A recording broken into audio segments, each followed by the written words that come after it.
The little girl's hands trembled as she held out the worn rabbit to the scarred giant blocking the doorway of Arizona's most feared biker bar. "Please, take my bear. It's all I have left of my daddy." Her voice cracked. "Just save my brother before he kills him." Behind her, the respectable neighborhood that had ignored her screams for months pretended not to see. Inside, leather-clad men went silent, staring at this child offering her last treasure as payment for protection. Marcus Stone, Hell's Angels president, looked at the bruises on her arms and felt rage ignite. "Sweetheart, keep your bear. Tell me everything." Before we begin this story, please take a moment to subscribe to our channel and hit that notification bell. Stay with us until the very end. This story will challenge everything you think you know about heroes and monsters. And comment below with the city you're watching from so we can see how far Emma's story reaches. Now, let's begin. The Devil's Den sat on a forgotten corner of Route 66, where Flagstaff's respectable downtown gave way to the kind of businesses people pretended not to see. The bar's windows were tinted black, and the motorcycles lined up outside gleamed despite the Arizona dust that coated everything else. Parents crossed the street when they walked past. Police cruised by slowly, watching. The building had a reputation, and in a city that prided itself on family values and mountain town charm, the Devil's Den represented everything Flagstaff wanted to forget existed. Emma Martinez had walked 2 miles to get here. 2 miles through neighborhoods where people were just coming home from work, pulling into driveways of houses with perfect lawns and American flags.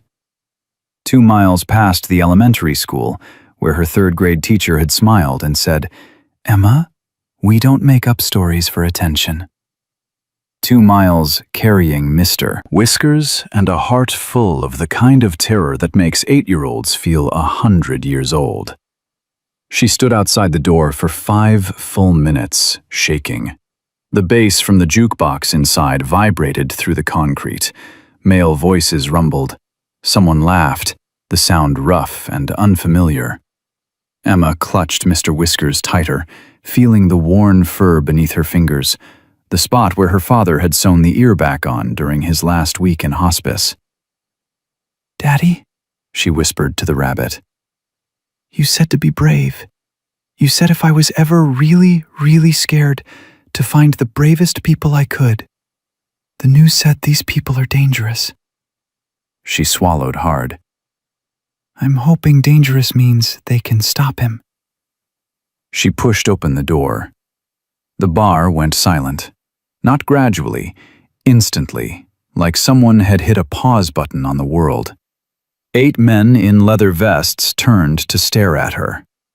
The bartender, a woman with silver hair and arms covered in tattoos, froze mid-pour. A pool game stopped, the cue ball rolling slowly to a stop in the sudden quiet. Emma's legs wanted to run. Everything in her body screamed to turn around and leave. But then she thought about Lucas, her 5-year-old brother, and the sound he'd made this morning when Derek grabbed his arm. That small, hurt whimper that Lucas was learning to swallow because making noise made things worse. "I need to hire you," Emma said, her voice smaller than she wanted it to be. "Please, I need to hire you to save my brother." The biggest man stood from a corner table. He was massive, 6'4", maybe 250 pounds of muscle and scars. His hair was long and gray-streaked, pulled back in a ponytail. Tattoos covered every inch of visible skin, words and images Emma couldn't fully see, but that looked dark and intense. His vest said President on one patch and Reaper on another. This was Marcus Stone. She'd done her research at the public library, had looked up Hell's Angels Flagstaff, and found articles about charity rides and bar fights in equal measure. The librarian had asked what she was working on. Emma had lied and said it was for a school project. "Kid," Marcus said, his voice like gravel. "Where are your parents?" "My mom's at home," Emma said. "She's sleeping. She sleeps all the time now since Derek gives her the pills." A woman emerged from behind the bar. She was shorter than Marcus, but something in the way she moved made Emma think of coiled springs. Her vest said chains and road captain. Her dark hair was cut short, and her brown eyes were sharp as they took in every detail of Emma's appearance. "What's your name, honey?" the woman asked, her voice gentler than Emma expected. Emma Martinez. I'm 8 years old and I have $17 saved from my allowance, but I know that's not enough, so I brought Mr. Whiskers." She held up the rabbit. "My daddy gave him to me before he died. He's the most valuable thing I own. Please, I'll give you anything.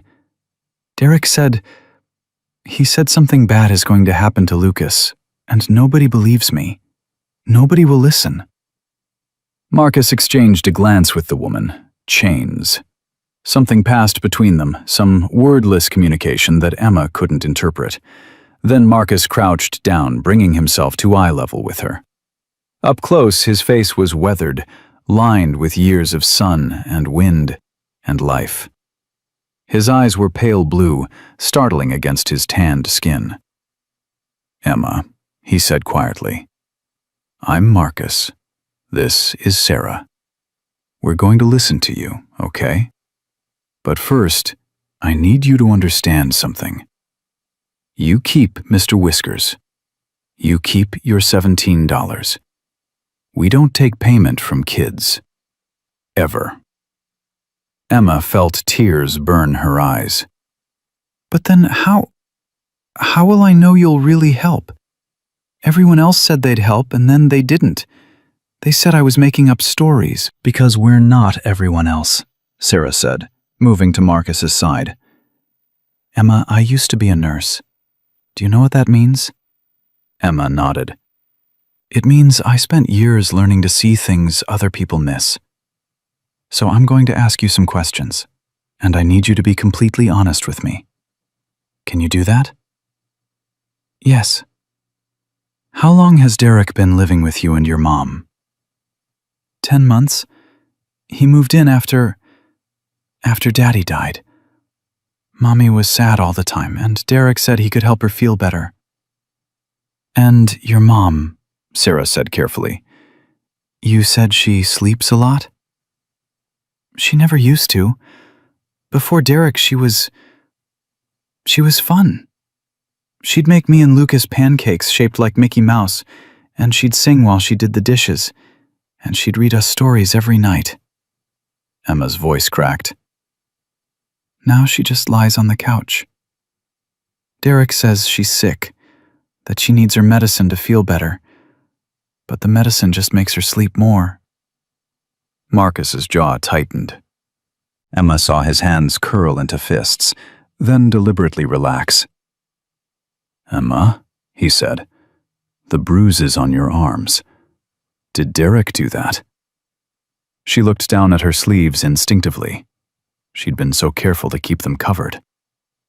"How did you—" "I can see the edges," Marcus said. "I've seen a lot of bruises in my life, sweetheart. I know what they look like." Emma wanted to lie. Derek had told her what would happen if she told. He'd said people would take her and Lucas away and put them in foster care with strangers who didn't love them. He'd said their mother would get in trouble for being a bad parent. He'd said nobody would believe a little girl over a respected bank manager anyway. But Lucas had cried last night. Real crying, not the silent kind he did now. And this morning, Derek had smiled at Emma over breakfast and said, "Your brother's getting too loud, Emma. Something's going to have to be done about that." "Yes," Emma whispered. "Derek did it. And he does worse things to Lucas. And he has cameras in our house. He watches us all the time, and he gives Mommy pills that make her sleep. And he told me if I ever tell anyone, he'll make sure Lucas and me never see Mommy again." Sarah pulled out her phone. Marcus, I'm calling Rita. Who's Rita? Emma asked. My wife, Marcus said. She's a nurse practitioner. She'll know what to do. But Derek said, Emma, look at me. Marcus waited until she met his eyes. Derek is a liar. I know that's scary to hear, because you want to believe adults tell the truth. But some adults are liars, and some adults are predators. And Derek is both. The things he told you about foster care, about your mom getting in trouble, about nobody believing you, those were all lies to keep you scared and quiet. But the teacher didn't believe me, Emma said, her voice rising. I told Mrs. Patterson about the bruises, and she said Derek would never do something like that because he volunteers at our church. And I called that number, the one they tell us about at school for if kids need help. And the lady came to our house, and Derek had cleaned everything, and he made Mommy get up and smile, and the lady looked around and said everything seemed fine. I believe you, Marcus said. Emma stared at him. You do? Every word. And we're going to help you. But I need you to tell me something really important. Is Lucas safe right now? Right this minute? Emma thought about Derek's schedule, the routine she'd memorized out of survival instinct. Derek works until 6. He's always home at 6:15. It's 4:30 now, so Lucas he's home with Mommy, but Mommy's probably asleep. Can Lucas wake her up if he needs to? No, the pills are too strong. I tried this morning when Lucas fell and cut his knee, and Mommy just kept sleeping. Sarah finished her phone call. Rita's coming now. She's bringing documentation supplies and calling in favors with county services. She looked at Marcus. We need Hawk. Marcus nodded and pulled out his own phone. While he made calls, Sarah sat down at the table and gestured for Emma to join her. Emma, I need to look at your arms. Is that okay? Emma hesitated, then nodded. She rolled up her sleeves slowly. The bruises were in various stages of healing. Purple-black, green-yellow, faded brown. Finger marks, mostly. Places where Derek had grabbed too hard, held too tight, squeezed until she bit her lip to keep from crying out because crying made it worse. Sarah's expression didn't change, but her eyes went hard. When did these happen? Different times. That one, Emma pointed to her left forearm. That was 3 days ago. I spilled juice at dinner and Derek grabbed me to pull me to the sink. The ones on my right arm are older, maybe a week. I can't always remember. Do you have bruises anywhere else? Emma nodded slowly. My legs, my back sometimes, but those are easier to hide. And Lucas? Worse, Emma whispered. Derek says Lucas is too sensitive, that he needs to toughen up. Last week, Derek locked him in the closet for 2 hours because Lucas cried at dinner. Lucas is 5. He's supposed to cry sometimes. The door burst open, and a woman rushed in, blonde, 40-something, wearing scrubs with cartoon characters on them. Where's the child? Rita, Marcus said. This is Emma. Emma, this is my wife, Rita. She's going to help us. Rita's professional demeanor softened as she looked at Emma. Hi, sweetheart.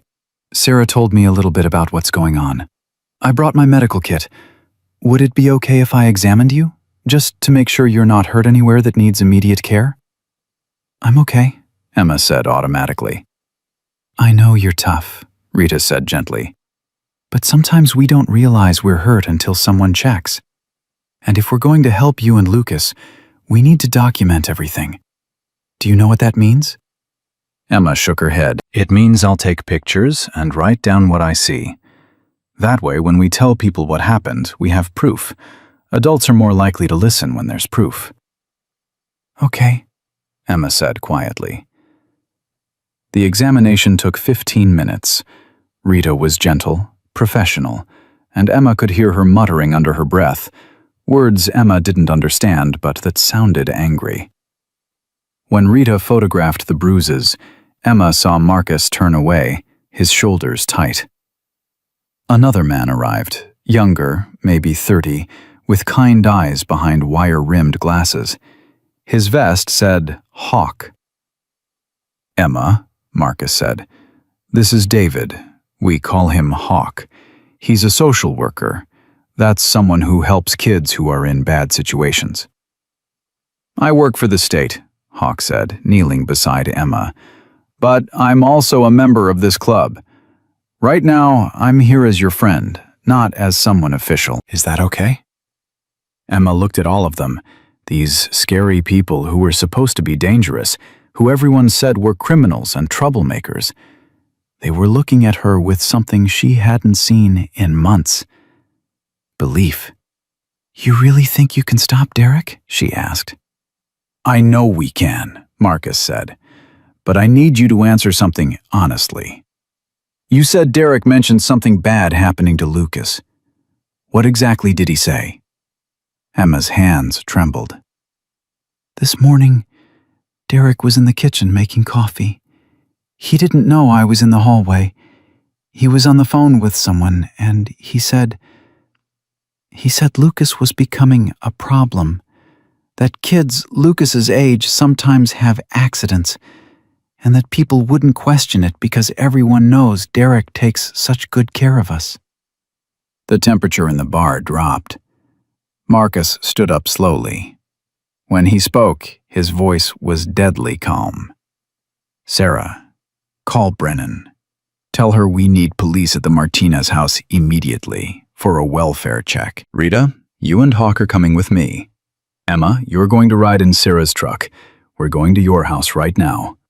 But Derek won't be there yet. You said he's not home until 6:15.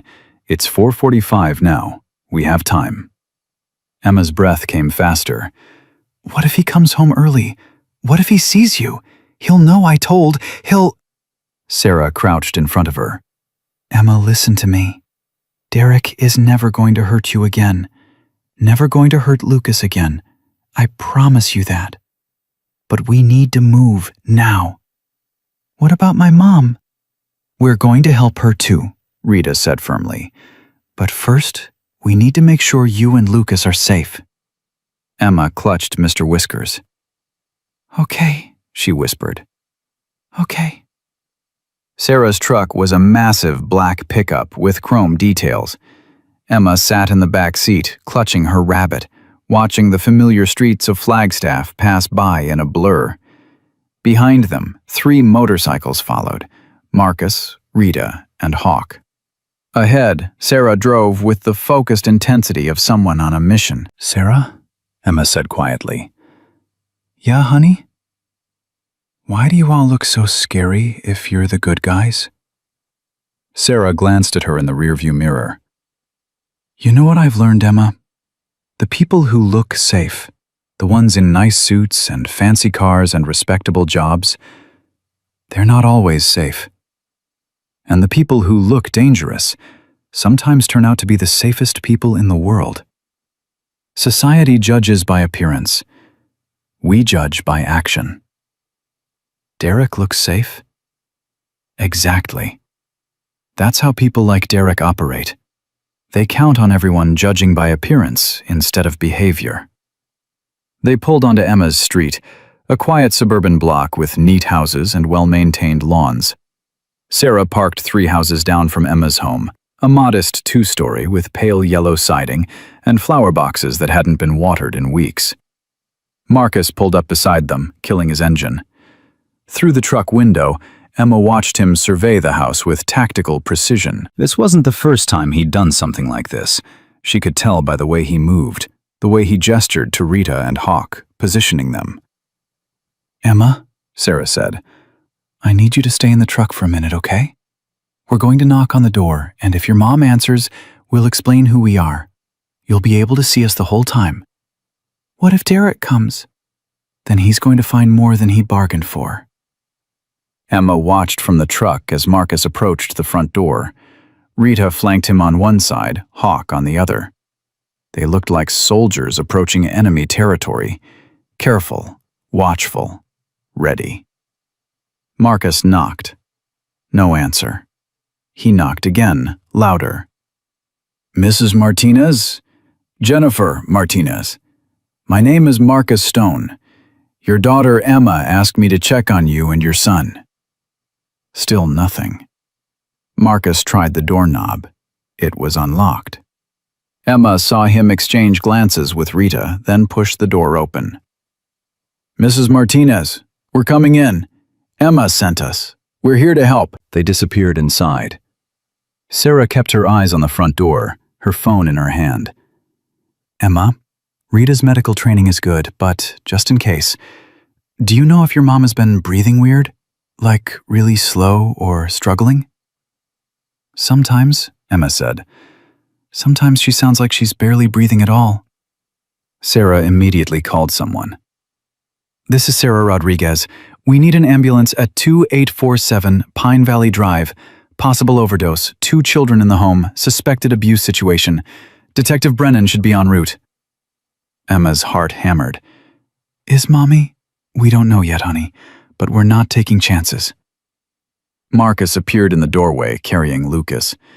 Emma's little brother was awake, but silent, his eyes wide and glassy. His left arm hung at an odd angle.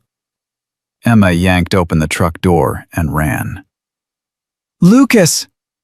Marcus carefully transferred the boy to Rita, who'd brought her medical bag. His arm's injured, looks like a fracture, maybe a day or 2 old. He's nonverbal. Shock, maybe. Or he's been conditioned not to speak. Lucas, Emma said, grabbing her brother's good hand.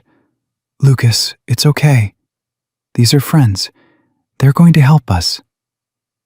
Lucas looked at her, then at the scary people surrounding them, then back at Emma. He didn't speak, but he squeezed her hand weakly. Emma, Rita said gently, when did Lucas hurt his arm? 2 days ago. Derek said Lucas fell down the stairs, but Lucas didn't fall. Derek pushed him. Hawk was on his phone, speaking rapidly in the professional tone of someone reporting to authorities. Marcus went back inside the house. Emma heard sirens in the distance. Sarah, the neighbors are going to see everything. Good, Sarah said. Let them see. A woman emerged from the house next door, Mrs. Patterson, a kindergarten teacher who'd lived on the street for 20 years.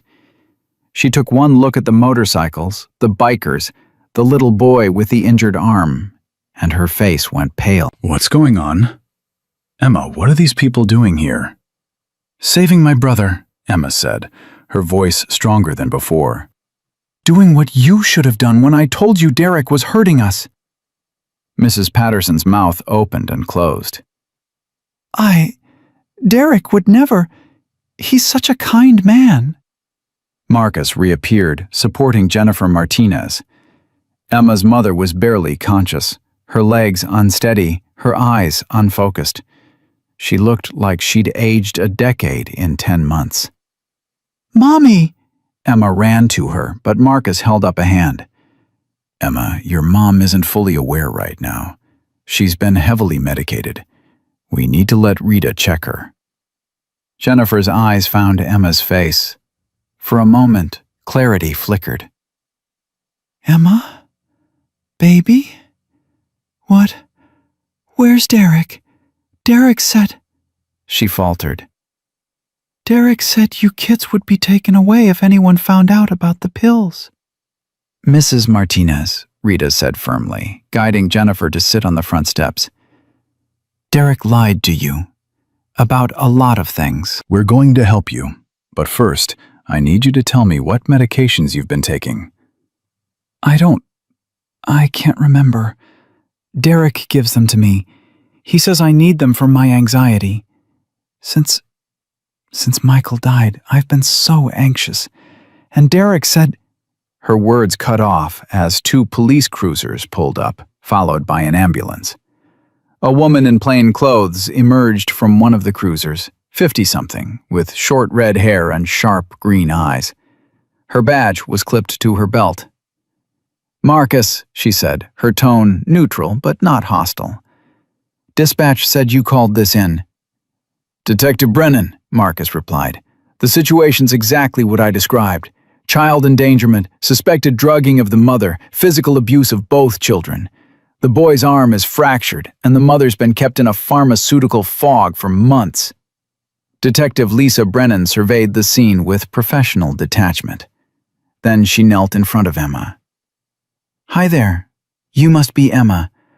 I'm Detective Brennan. Can you tell me what happened?" Emma looked at Marcus. He nodded. "It's okay. She's one of the good ones." So Emma told the story again. All of it. The bruises, the pills, Derek's threats, the cameras inside the house, Lucas's arm, Derek's phone conversation about accidents. She spoke clearly, factually, the way Marcus had told her to. Just the truth, no emotion, because emotion made adults dismiss you as dramatic. Detective Brennan's expression grew harder with each sentence. When Emma finished, Brennan stood and pulled out her phone. "I need a search warrant for 2847 Pine Valley Drive, expedited. Suspected child abuse, suspected drugging of an adult victim, physical evidence of injury to a minor." She paused. "And get me Derek Callahan's work address. I want him picked up before he has a chance to lawyer up." Mrs. Patterson was still standing in her yard, watching. Other neighbors had emerged, curious, concerned, judgmental. Emma heard whispers. "Those bikers. What are they doing? Someone should call the police. The police are already here." Rita finished examining Jennifer and spoke quietly to the paramedics. They loaded Jennifer onto a stretcher. She was crying now, reaching for Emma. "I'm sorry, baby. I'm so sorry. I didn't know. I didn't realize." "Mom," Emma said, her own voice breaking. "I tried to tell you. I know, and I'm so sorry." They took Jennifer to the ambulance. Lucas went with them, Rita accompanying them to the hospital. Hawk stayed with Emma, explaining what would happen next. Interviews, documentation, temporary placement, investigations. Detective Brennan's phone rang. She answered, listened, and her face darkened. "When? Are you sure?" She hung up and looked at Marcus. "Derek Callahan left work an hour ago. Told his manager he had a family emergency. He's in the wind." Emma's blood turned to ice. He knows. He knows I told." "How?" Sarah demanded. "The cameras," Emma whispered. "In the house. If they're connected to his phone, he could have seen you go inside." Marcus's jaw clenched. "How many cameras, Emma?" "I don't know. 5? 6? He said it was for security, but he watches us all the time." Brennan was already on her radio. "All units, be advised. Suspect Derek Callahan is aware of police presence and has fled his workplace. Consider him dangerous. He has a history of manipulation and potential for violence. Approach with caution." Hawk put a hand on Emma's shoulder. "Emma, is there anywhere Derek might go? Anywhere he's mentioned?" Emma thought hard. Derek didn't talk to her much. He talked at her, giving orders, making threats. But there was something, some conversation she'd overheard between him and a friend. "He has a cabin. I heard him tell someone on the phone about a cabin near Sedona where he goes when he needs privacy." "Sedona's 45 minutes away," Brennan said. "That's a head start if he left an hour ago." Marcus pulled out his phone and made a call. "James, we've got a runner. Derek Callahan, mid-30s, 6 feet, brown and brown, probably driving a silver BMW sedan. He might be headed toward Sedona. Put the word out to our brothers down south. I want eyes on every road." He hung up and looked at Brennan. "We have members all through that area. If he's going to Sedona, we'll find him." "Marcus," Brennan said warningly, "I can't have civilians interfering with an investigation." "We're not interfering. We're just driving around. Can't control where we happen to be." Despite the situation, Brennan almost smiled. You're going to give me ulcers one day. But you know we get results. A text came through on Marcus's phone. He read it and swore. Derek just stopped at an ATM in South Flagstaff, withdrew the daily maximum. He's running. Emma looked up at Hawk, fear sharp in her chest. What if he gets away? What if he comes back for us? He's not coming back, Marcus said. His voice carried absolute certainty. Emma, I'm going to tell you something, and I need you to believe it. This club has brothers in every city in Arizona. We have connections that don't wear badges, but who believe in protecting kids just as much as Detective Brennan does. Derek might run, but he can't hide. Not from us. Sarah knelt beside Emma. Honey, we're going to take you somewhere safe. Hawk's going to start the process of getting you and Lucas placed in protective custody. Your mom's going to get medical help, and Derek, her eyes went hard. Derek's going to face exactly what he deserves. But what if no what ifs? Emma, you did the hardest thing a kid can do. You asked for help when everyone else failed you. You saved your brother. You saved your mom. Now let us do our part. Detective Brennan finished coordinating with her team and approached Emma. Emma, I need to ask you something important. The cameras in your house. Did Derek ever tell you what company installed them or how he monitored them? Emma thought back. He has an app on his phone. I saw it once. It showed different rooms in our house. I think it's called Secure Home or something like that. Brennan nodded. That helps. If we can access his account, we might be able to see where he is. She made another call. Marcus's phone rang. Yeah? His expression changed. Where? He looked at Brennan. One of our brothers spotted the BMW on I-17 southbound, just past the Verde Valley exit. He's definitely heading toward Sedona. I'm dispatching units now, Brennan said. We're faster, Marcus said. Let us track him until your people get in position. Marcus, Lisa. Marcus's voice was serious. That man was planning to kill a 5-year-old boy and make it look like an accident. If he gets to that cabin and arms himself, your officers could get hurt. Let us keep eyes on him until you're ready. Brennan hesitated, then nodded curtly. Eyes only, no contact. If he stops, you back off and wait for us. Understood? Understood. Marcus looked at Sarah. Get Emma to the clubhouse. Make sure she's comfortable. I'll call when we have him. Marcus, Emma started. He crouched down to her level one more time. Emma, I made you a promise. We're going to help you. That means making sure Derek can never hurt anyone again. Trust me. Emma looked at this scary man with his tattoos and his leather vest and his reputation. She thought about how gently he'd held Lucas, how carefully Rita had examined her bruises, how Sarah had believed every word she'd said. I trust you, Emma whispered. Marcus nodded. Smart kid. He stood and looked at his brothers who'd gathered. Let's ride. As the motorcycles roared to life and headed south, Emma stood with Sarah, watching them go. Mrs. Patterson was still standing in her yard, her face pale. You should be ashamed, Sarah called to her.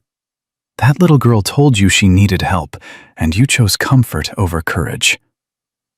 Mrs. Patterson didn't respond. She just went back inside her house and closed the door. Sarah guided Emma toward the truck. Come on, Annie. Let's get you somewhere safe. Sarah? Emma said as they drove toward the clubhouse. What happens now? Now? Sarah glanced at her in the rearview mirror. Now we show Derek Callahan that you can't hide from people who actually give a damn. And then we start putting your family back together. The right way this time. Emma held Mr. Whiskers close and watched Flagstaff pass by outside the window. For the first time in 10 months, she felt something she'd almost forgotten. Hope. The Devil's Den had transformed in the hours since Emma left. What had been a quiet afternoon bar now hummed with focused energy. Bikers filled every table, their phones out, their voices low and urgent. A laptop sat open on the pool table, and the younger member Emma didn't recognize was typing rapidly, his fingers flying across the keys. Sarah guided Emma through the crowd to a back room Emma hadn't seen before. It was smaller, quieter, with a worn couch and a mini-fridge. A television mounted on the wall showed a news channel with the sound off. "This is where we bring families who need privacy," Sarah explained. "You'll be safe here. Nobody comes in without my permission." Emma sat on the couch, still clutching Mr. Whiskers. "How long until we know if they found Derek?" "Could be minutes, could be hours.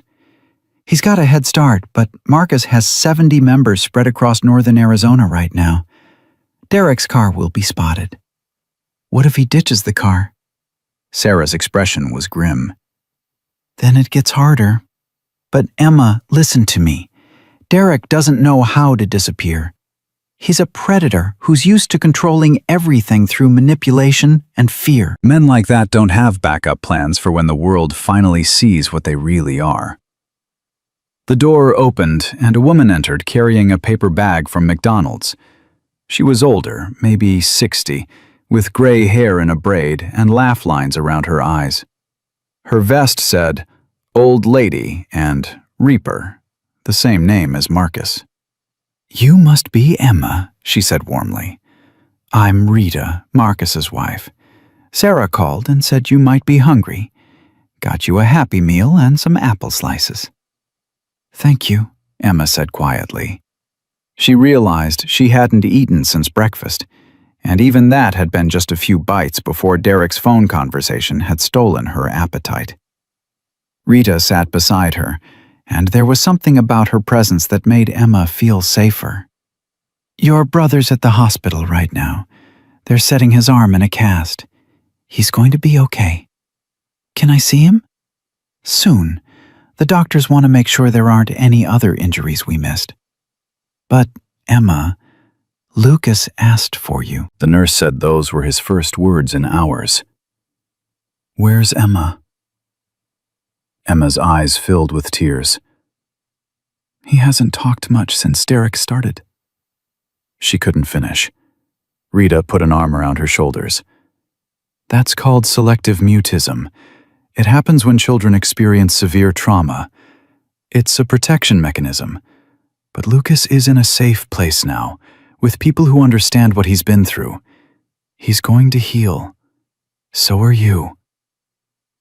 "What about my mom?" "Your mom is in the ICU. The doctors are running tests to figure out exactly what medications Derek was giving her and in what combinations. From what they're seeing, it's a miracle she's alive. He had her on a cocktail of benzodiazepines, sleep aids, and anti-anxiety medications that should never be combined. She was essentially being kept in a medically induced coma."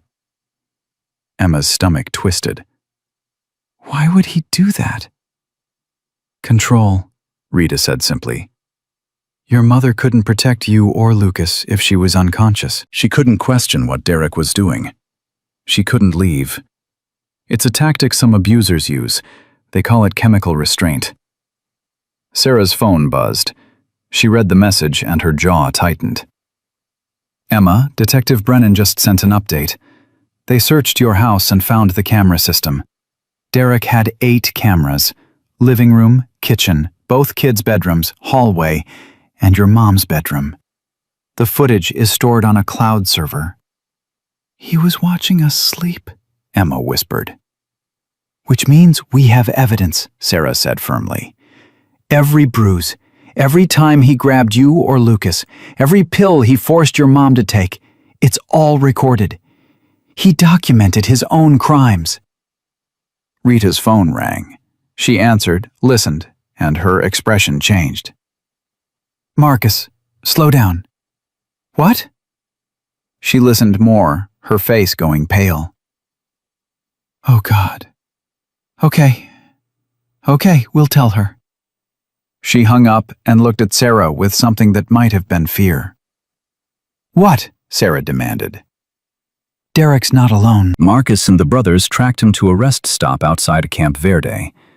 He met someone there, another man, 40s, driving a white van. They talked for about 10 minutes. Then Derek got in the van and they abandoned his BMW. Who's the other man? They don't know yet, but Brennan's running the van's plates now. Rita looked at Emma. Honey, did Derek ever mention friends?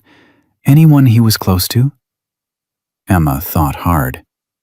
He didn't have friends come over, but he was on the phone a lot. Sometimes he'd talk to someone named Grant. And once I heard him mention someone called Kevin. Sarah was already texting this to someone. Last names? Anything? No, just those names, but Emma remembered something. Once Derek was showing my mom something on his laptop. She was more awake that day, and she asked what he was looking at. He closed it really fast and said it was a support group for parents of difficult children. But I saw the screen for just a second. It wasn't a support group. It was some kind of forum with weird symbols. Rita and Sarah exchanged glances. What kind of symbols? Rita asked carefully. I don't know. They looked kind of like codes? Letters and numbers mixed together. It scared me, but I didn't know why. Sarah stepped outside the room. Through the door, Emma heard her voice urgent and low. When she came back, her expression was grave. Emma, I need you to think very carefully. Did Derek ever take pictures of you or Lucas? Not family photos. Pictures that felt wrong. Emma's blood ran cold.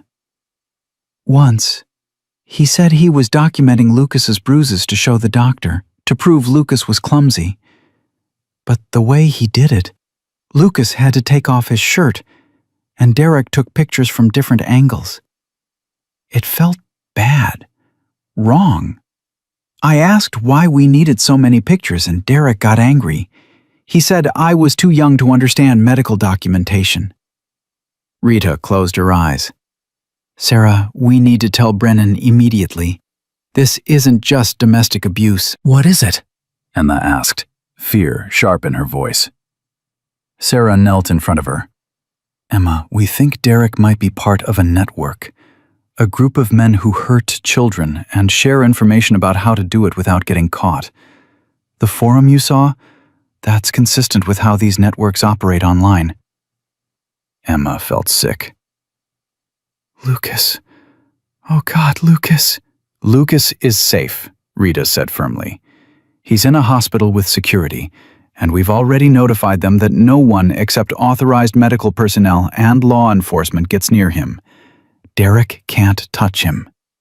But if Derek's with someone else, someone who helps him, that's why Marcus and 40 other brothers are tracking them right now, Sarah said. And that's why this just became federal.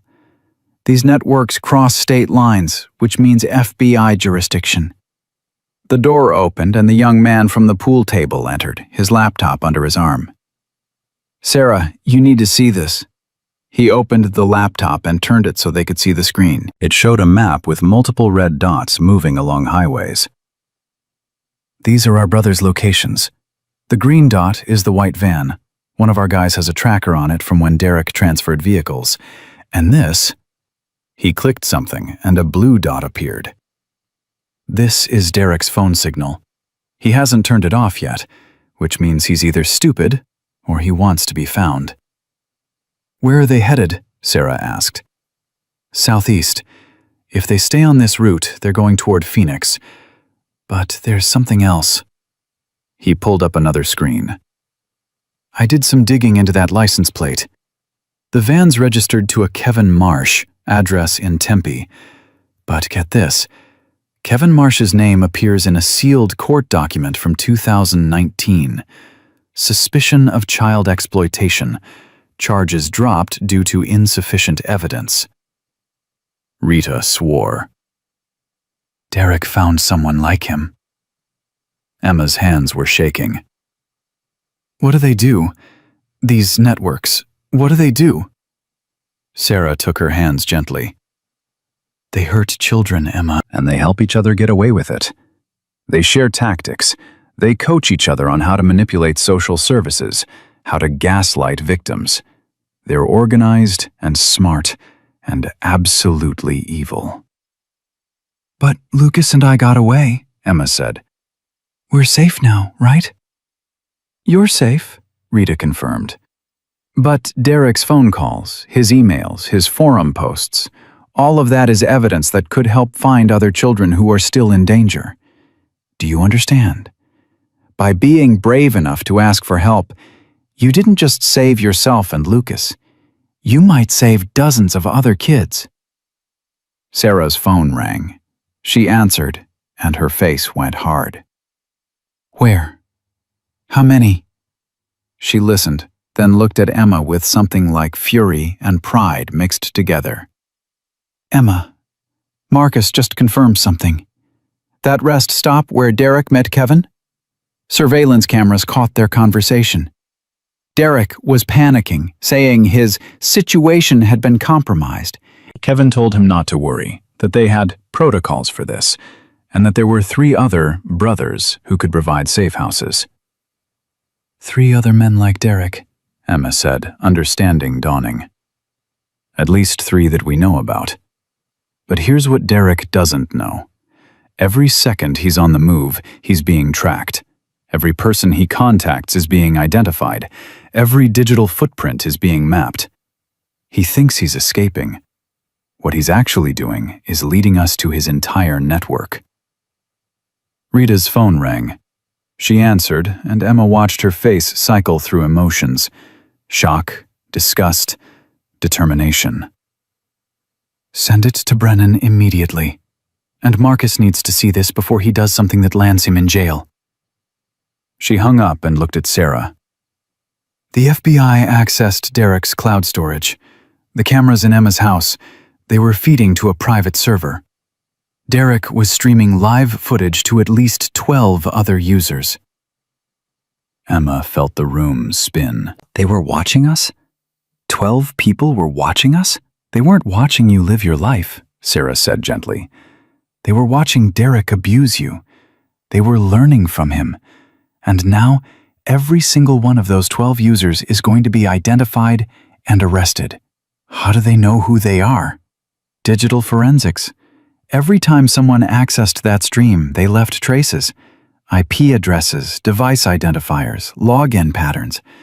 The FBI is really good at tracking this stuff. The young man with the laptop spoke up. We're not bad at it either. I've already identified 3 of the users. One's in Tucson, one's in Albuquerque, and one's in Las Vegas. Sending the information to the club chapters in those cities now. Jack, Sarah said warningly, we're working with law enforcement on this. You can't just— I'm not doing anything illegal, Jack said calmly.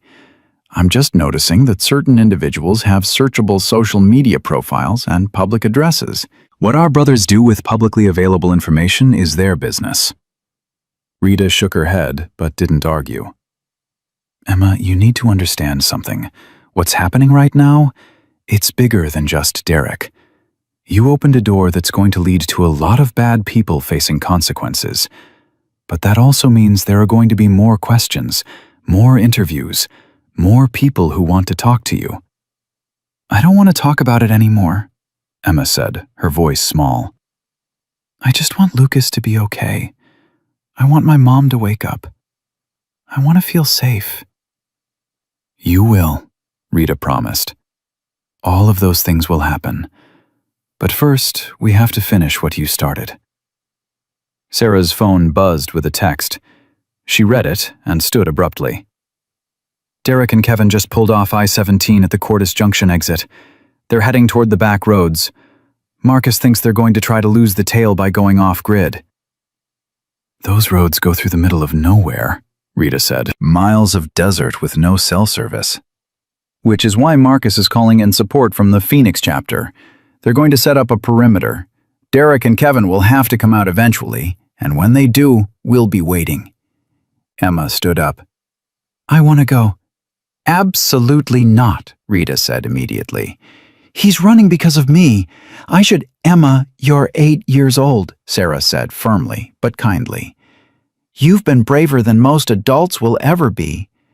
But this part, the chase, the arrest, whatever happens next, that's for us to handle.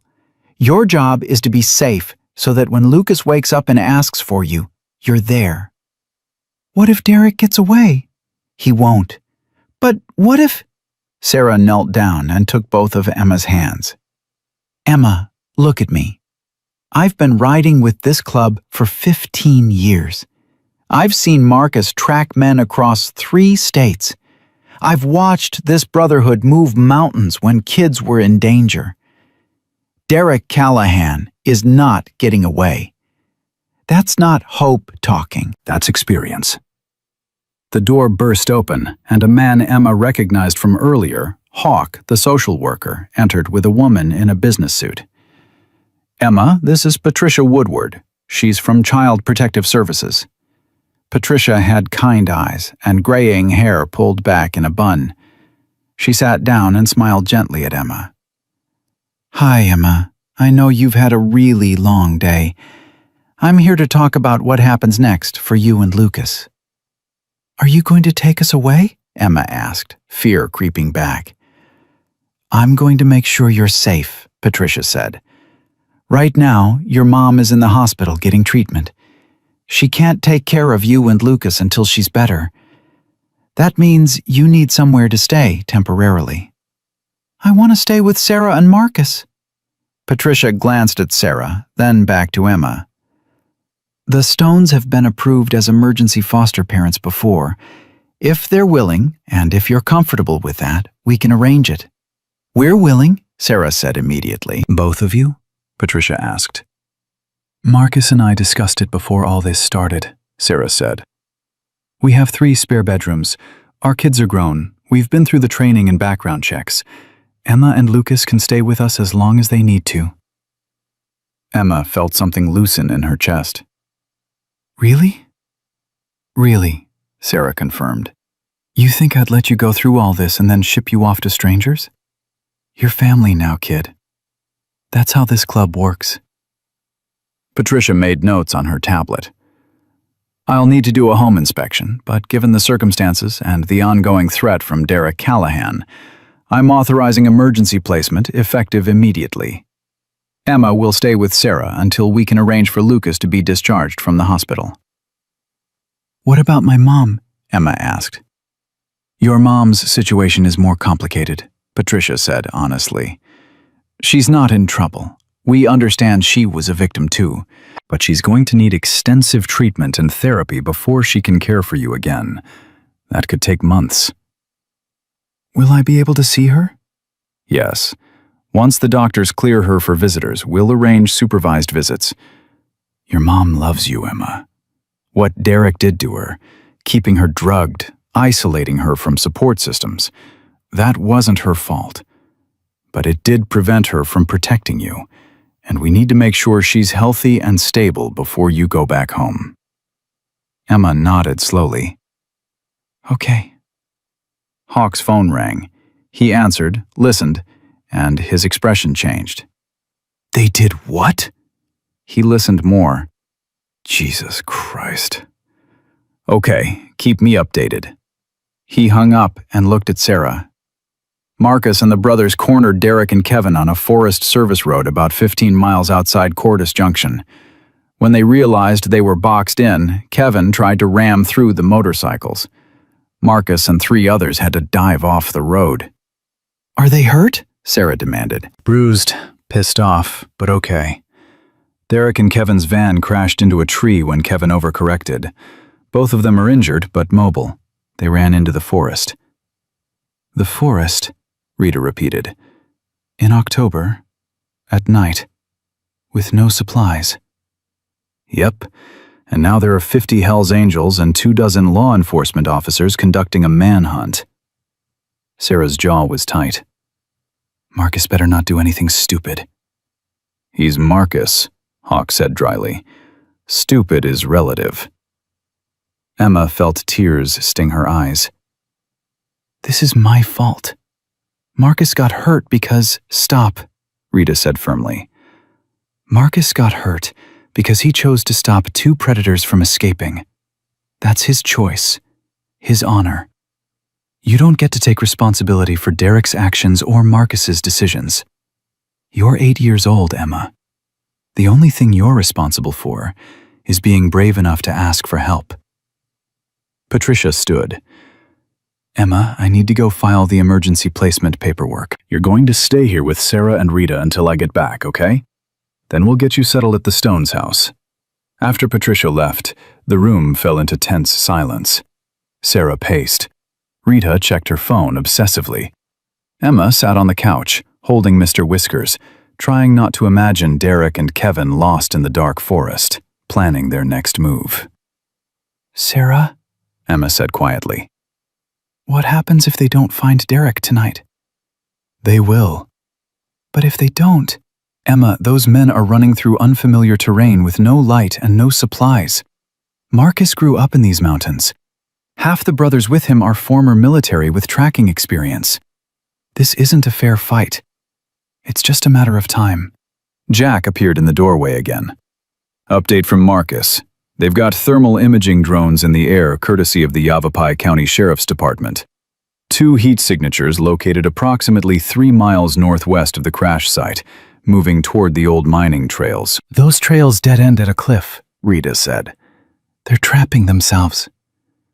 Do Marcus and the others know that? Sarah asked. They're herding them there intentionally. Emma stood up. I need to know what happens. When they find Derek, I need to know right away. You will, Sarah promised. The second we hear anything, you'll know. The next 2 hours were the longest of Emma's life. She tried to eat the Happy Meal Rita had brought, but her stomach was in knots. She tried to watch TV, but couldn't focus.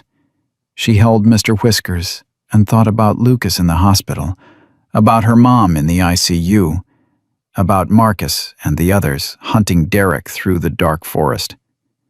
Finally, Rita's phone rang.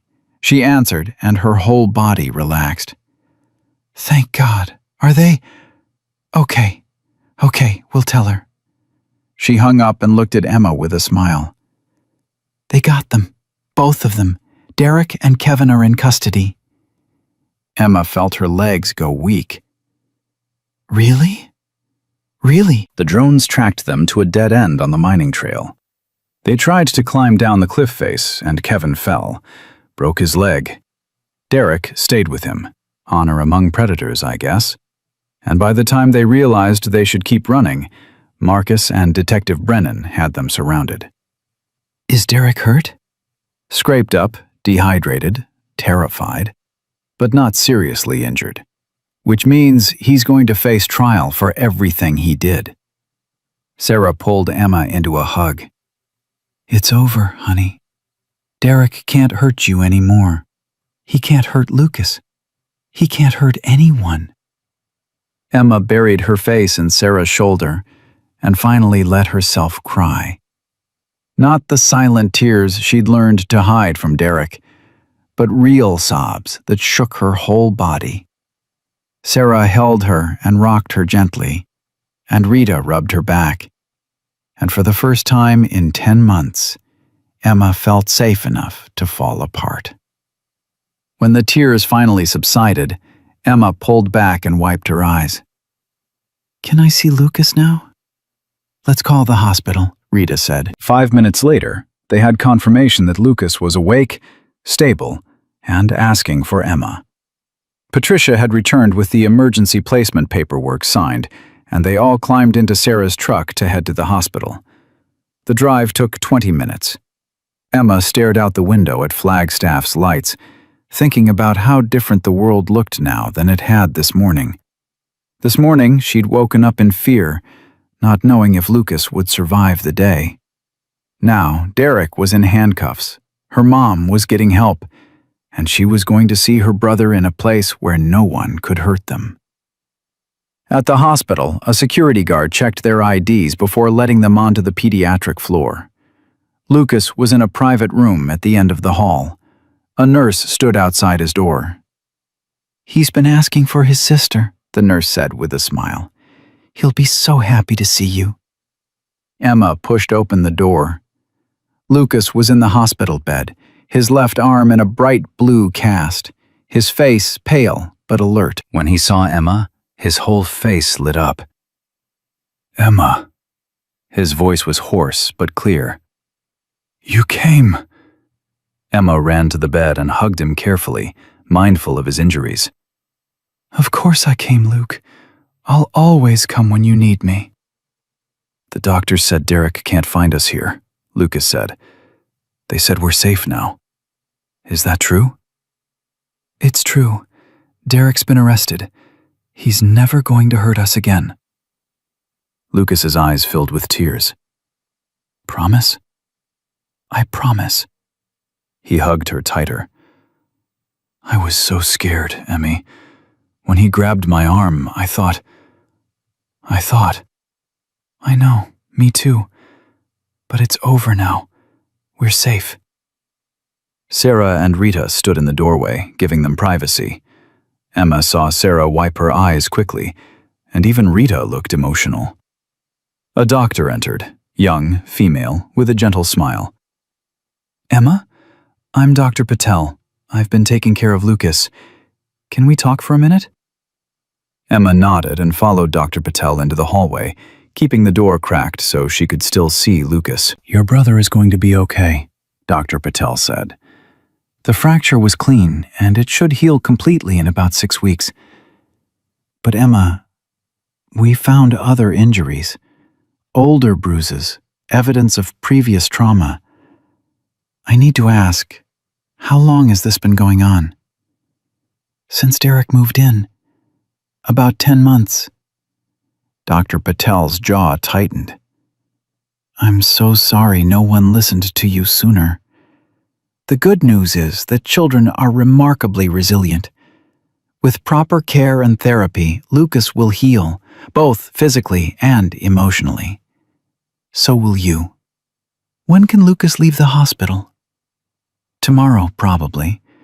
We want to keep him overnight for observation, but if everything looks good in the morning, he can go home with you and Sarah." "And our mom?" "Your mom is still in the ICU, but she's stable. The medications Derek was giving her, it's going to take time for her body to process them out of her system. But she's strong, Emma. She's going to fight her way back." Emma nodded, feeling tears threaten again. "Can I stay with Lucas tonight?" "Absolutely. There's a cot in his room. You can sleep right next to him." That night, Emma lay on the cot next to Lucas's hospital bed, listening to her brother's steady breathing. Sarah had gone home to prepare the house for them, but Rita stayed, dozing in the chair by the window. Emma thought about the day that had started with terror and ended with hope. She thought about Marcus and the brothers who'd risked themselves to track down Derek. She thought about Sarah and Rita, who'd welcomed her into their family without hesitation. She thought about Detective Brennan, who'd believed her when others hadn't. "Emmy?" Lucas's voice was sleepy. "Are you awake?" "Yeah, Luke, I'm here."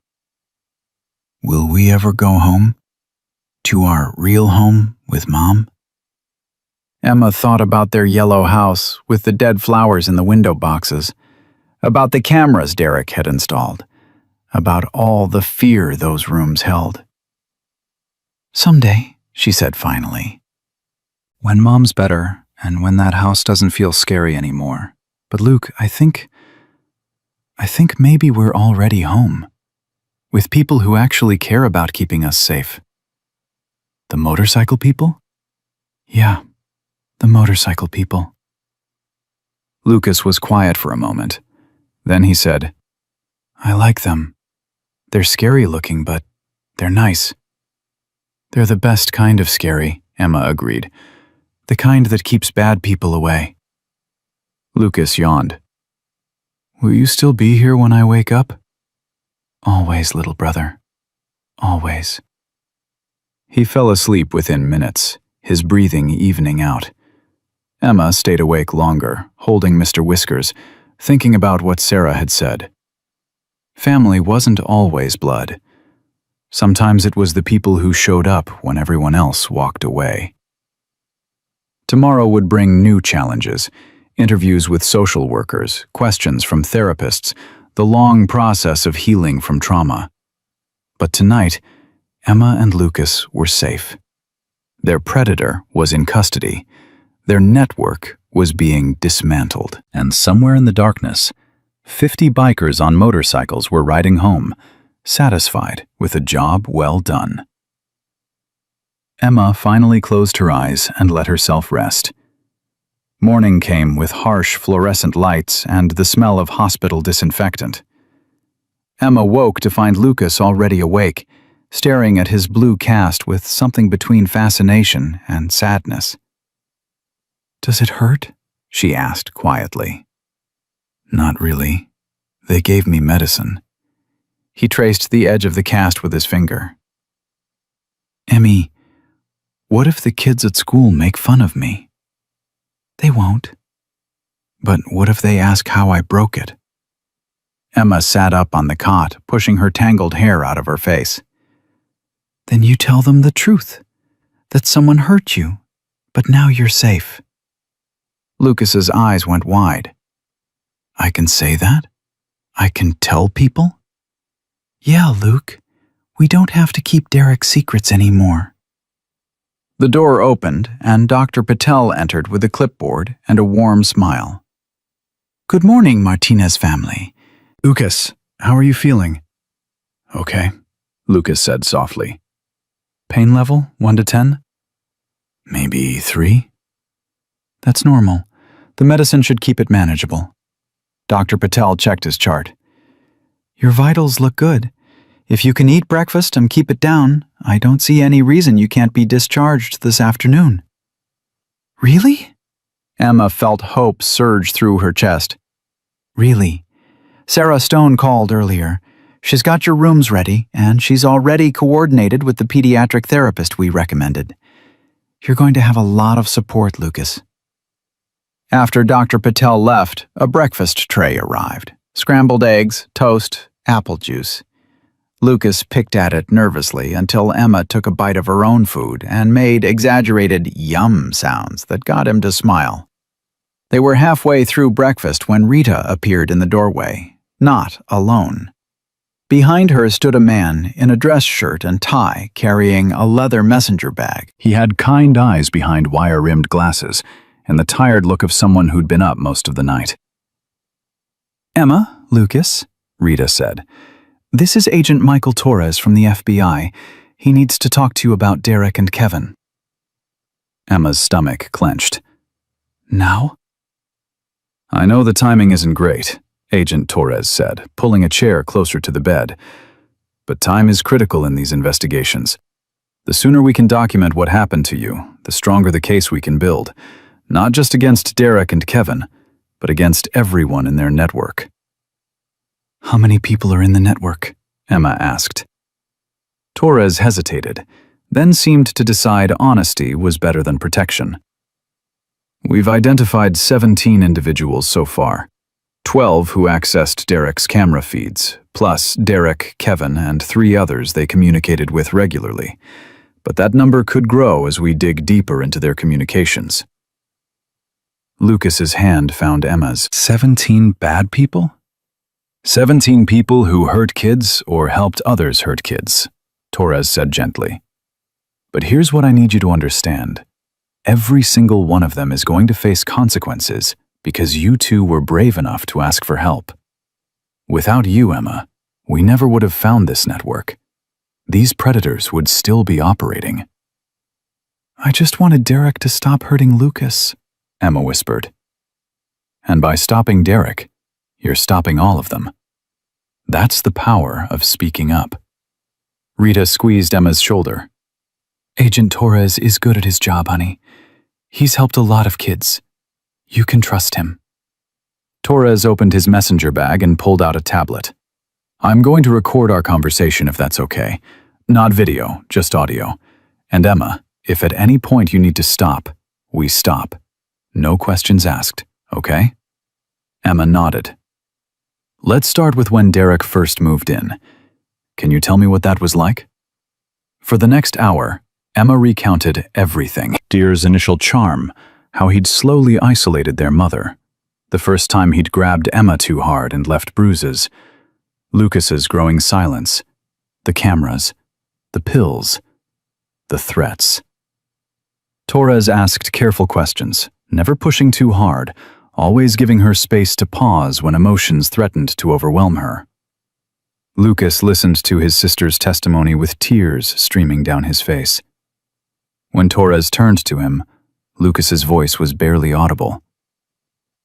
He said I was too sensitive, that real boys don't cry, that if I didn't toughen up, something bad would happen to me. What kind of bad thing? Torres asked gently. He didn't say exactly, just that accidents happen to kids who don't learn to be quiet. Lucas's voice cracked. I tried so hard to be quiet, but then he hurt my arm and I couldn't help it. I screamed, and he said that was it. I'd used up my chances. Emma felt fury burn through her grief. That's when I knew I had to do something. That morning, when I heard Derek on the phone talking about accidents, I knew he was going to kill Lucas and make it look like he fell down the stairs or something. Torres's jaw tightened. Emma, that phone call. We have the recording. Derek's cell provider gave us access to all his communications. The person he was talking to was Kevin Marsh, and you were right. They were planning to stage Lucas's death as an accident. You saved your brother's life. The words hung in the air, heavy and terrible, and true. How did you know to go to the Hellsangels? Torres asked. I saw a story on the news about bikers who helped protect abused kids at a court hearing. I remembered their name, Hellsangels. I looked them up at the library and found out where their bar was. Emma's voice got stronger. I knew everyone thought they were dangerous, but I figured if Derek was scared of anyone, it would be them. Smart thinking, Torres said. Unconventional, but smart. My dad used to say that sometimes the people society calls dangerous are just people who don't play by rules that protect bad guys, Emma said. He died before Derek came, but I think he would have liked Marcus and Sarah. Torres made notes on his tablet. Speaking of Marcus Stone and the club, I need to ask some questions about their involvement. Not because they're in trouble, he added quickly, seeing Emma's expression, but because their actions are part of the case record. They saved us, Emma said fiercely. Everyone else, teachers, neighbors, social workers, everyone said I was lying or dramatic or looking for attention. Marcus believed me in 5 minutes. I know, and that's going in my report. But I need to document the timeline. When you arrived at the bar, what you told them, how they responded, their decision to investigate. Emma walked him through it again, offering Mr. Whiskers as payment, Marcus's immediate response, Sarah's medical assessment, the discovery of Jennifer unconscious, and the cameras hidden throughout the house. Torres asked about Detective Brennan's involvement, about the moment Derek realized he'd been exposed, about the manhunt through the forest. Emma, I need to tell you something about that manhunt, Torres said carefully. When we arrested Derek and Kevin, they were both injured, dehydrated, bruised, Kevin with a broken leg. Derek's lawyer is already claiming the Hellsangels used excessive force, that his clients were assaulted. Emma's eyes went wide. That's not true. Derek and Kevin ran away. Marcus was just trying to stop them. I know, and the evidence supports that. Dashcam footage from police vehicles, statements from law enforcement on scene, the fact that Derek and Kevin crashed their own vehicle trying to escape. But I want you to be prepared. Derek's defense strategy is going to be to paint himself as the victim and to discredit everyone who helped you, including the club. How can he say he's the victim? Lucas asked, his voice rising. He broke my arm. Because predators are very good at manipulation, even in court, Torres said. But here's what they're not good at: lying when there's video evidence. Remember those cameras Derek installed? He recorded himself committing crimes. His own footage is going to convict him. Rita's phone buzzed. She read the message and looked at Torres. Jennifer Martinez is awake and asking for her children. The doctors say she's lucid and stable enough for a short visit. Emma's heart leapt. Can we see her? That's up to Agent Torres and the medical team, Rita said. Torres closed his tablet. I think we've covered enough for today. Emma, Lucas, you've both been incredibly brave. Go see your mom. We'll talk more later. Jennifer's room was 2 floors up in the ICU. A nurse escorted them, explaining in a gentle voice that Jennifer was still very weak, that she might not look the same as Emma remembered, that the visit needed to be brief. Nothing prepared Emma for what she saw when they entered the room. Her mother looked skeletal, her cheeks hollow, her skin gray. IVs ran from both arms and monitors beeped steadily beside the bed. But her eyes were clear for the first time in months, and they filled with tears when she saw Emma and Lucas. "My babies," Jennifer whispered. "Oh, God, my babies. I'm so sorry. I'm so sorry." Emma ran to the bedside, Lucas right behind her. Jennifer reached out with trembling hands and pulled them both as close as the medical equipment would allow. "Mommy, are you okay?" Lucas asked through tears. "I'm getting there, sweet boy. The doctors say it's going to take time, but I'm fighting. I'm fighting so hard to come back to you." "Agent Torres said Derek was drugging you," Emma said. "He said it wasn't your fault." "It was my fault that I didn't see it sooner," Jennifer said, her voice breaking. "It was my fault that I let him into our lives, that I trusted him, that I didn't protect you when you needed me most. Emma, you tried to tell me. You tried so many times, and I didn't listen." "You couldn't listen," Emma said. "The pills made you sleep." "But before the pills, when he first moved in, when he first started isolating us from friends and family, I should have seen the signs. Your father would have seen them. Michael would have protected you." "Dad's gone, Mom. You were grieving, and Derek took advantage of that. That's what predators do." Emma was crying now, too. "But you're going to get better, right? You're going to come home?" Jennifer's tears fell faster. "Baby, it's not that simple.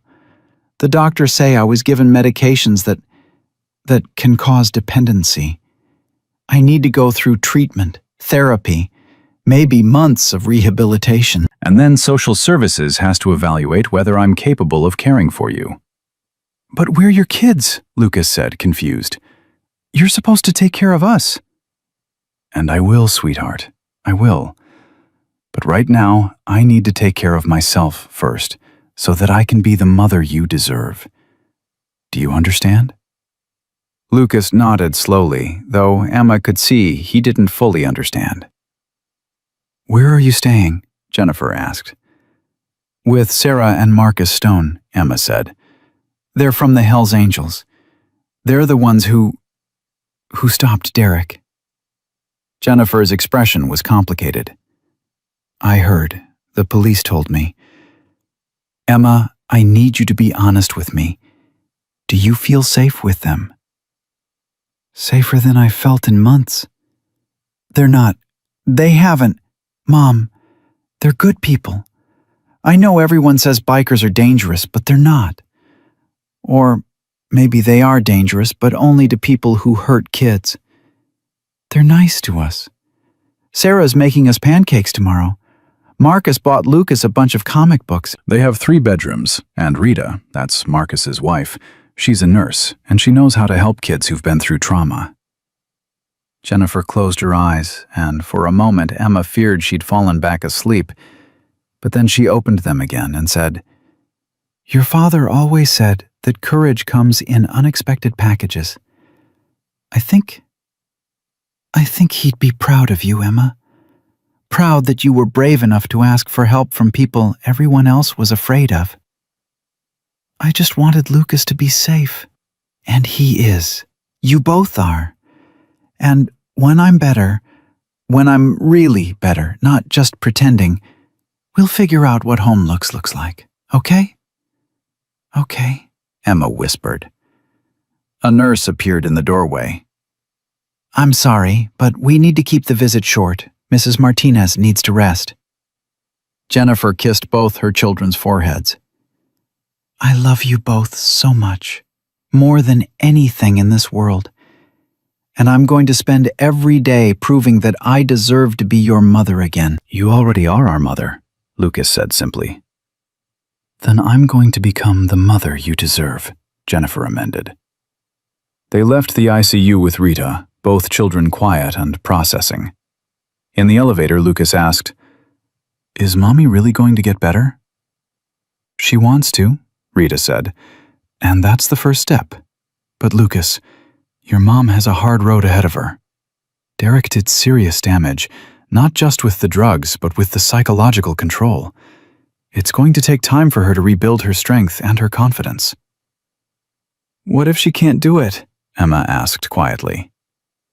Then you and Lucas stay with us as long as you need to, Rita said firmly. You're not going to be shuffled around or forgotten. Sarah and Marcus, we're in this for the long haul. Back in Lucas's hospital room, they found Sarah waiting with discharge papers and a bag of clothes from Target. New outfits for both kids, since their belongings were still at the house social services had deemed a crime scene. Ready to blow this popsicle stand? Sarah asked with a grin. Lucas managed a small smile. What's a popsicle stand? It's something my mom used to say. Means, let's get out of here. Sarah helped Lucas into a wheelchair, hospital policy for discharge, and gestured to Emma. You ready to see your new temporary digs? The drive to the stone house took 15 minutes. It sat on the outskirts of Flagstaff, a sprawling ranch-style home with a wraparound porch and views of the San Francisco peaks in the distance. The driveway held 2 motorcycles, a truck, and an SUV. Inside, the house smelled like coffee and cinnamon. The living room was comfortable and lived in, with worn leather furniture and walls covered in family photos and club memorabilia. A black lab mix bounded up to greet them, tail wagging furiously. That's Shadow, Sarah said. He's friendly but enthusiastic. Shadow, gentle. These kids have been through a lot. Shadow immediately calmed, approaching slowly and sniffing Lucas's cast with concern. He's checking your injury, Sarah explained. Labs are intuitive like that. He'll probably sleep outside your door tonight, keeping guard. Marcus emerged from the kitchen wearing an apron that said, "Kiss the cook, or don't, I'm not your boss." The juxtaposition of his tattooed, intimidating appearance and the cheerful apron made Emma almost smile. "Hey kids," he said. "Got your room set up. Emma, you're in the blue room at the end of the hall. Lucas, you're in the green room right next door. Bathrooms between them. House rules, you don't have to knock if you need us in the night. Doors always open. Literally, we keep our bedroom door open in case you need help." Also, Sarah added, no scary movies, no going outside after dark without telling us, and you have to at least try new foods before deciding you hate them. Other than that, pretty relaxed around here. What about school? Emma asked. We'll figure that out tomorrow, Sarah said. Today is about settling in and resting. You've been through hell. You're allowed to just exist for a day without pressure. Lucas was staring at Shadow, who'd settled at his feet. Can I pet him? He'd be offended if you didn't, Marcus said. Emma watched her brother carefully stroke the dog's soft ears, and something in her chest loosened slightly. They weren't home, not their old home anyway, but this place felt safe in a way their yellow house never had, even before Derek. Sarah showed them to their rooms. Emma's had a double bed with a purple comforter, a desk, a bookshelf already stocked with books ranging from chapter books to YA novels.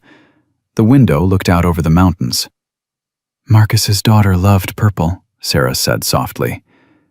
This was her room when she visited. She's grown now, living in California, but she wanted you to know you could use her things. Clothes in the closet, books on the shelf, art supplies in the desk. It's all yours. Where do I put Mr. Whiskers? Emma asked. Wherever makes you feel safest. Some kids like their stuffed animals on the bed. Some like them on the desk where they can see them. It's your choice. Emma placed Mr. Whiskers on the pillow, then changed her mind and moved him to the desk. I want him to watch over the room. Good call. Lucas's room was similar, green instead of purple, with dinosaur posters and a bookshelf full of picture books and graphic novels. His bed had a weighted blanket that Sarah explained could help with anxiety. There's also a nightlight if you need it, Sarah said. No shame in that. Lots of kids and adults use them. I'm not scared of the dark, Lucas said. Then, more quietly, I'm scared of people hiding in it. Then we'll use the nightlight, Sarah said matter-of-factly. And Shadow will sleep right outside your door. Nobody gets past a protective lab mix. They might look friendly, but they're fierce when their family is threatened. Marcus called them for lunch, grilled cheese sandwiches and tomato soup, simple and comforting. They ate at a large kitchen table that had clearly hosted many family meals. Emma noticed photos on the refrigerator, Marcus and Sarah on motorcycles, group shots of club members, graduations and birthdays and weddings. How many people are in your club? Lucas asked. Flagstaff chapter has 73 members, Marcus said. Nationally, thousands.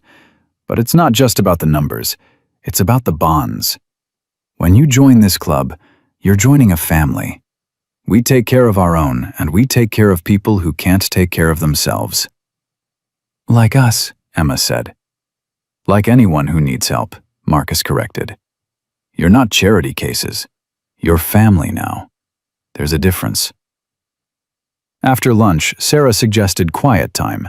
Reading, napping, whatever felt right. Emma took a book from her shelf and tried to read, but the words blurred together. She kept thinking about Derek in custody, about 17 people in his network, about her mother in the ICU, promising to get better. A knock on her door made her jump. "Come in," she called. Rita entered carrying a leather-bound journal. Sarah thought you might want this. Sometimes kids who've been through trauma find it helpful to write things down.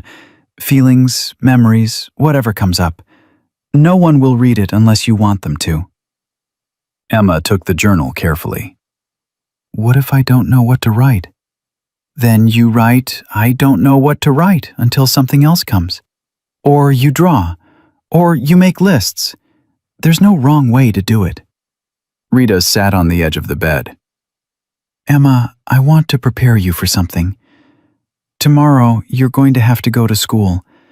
Not because we think you're ready. You've earned a month off if anyone has. But because the truancy laws don't care, and we don't want to give Derek's lawyer any ammunition to claim we're not caring for you properly. Emma's stomach clenched. Everyone's going to know what happened. Probably. Small town, big news story. But your teacher's been briefed. Principal Thompson knows the situation. And Marcus is going to make it very clear to anyone who asks that you're under the club's protection. What does that mean? It means if anyone, kid or adult, gives you trouble, they'll answer to us.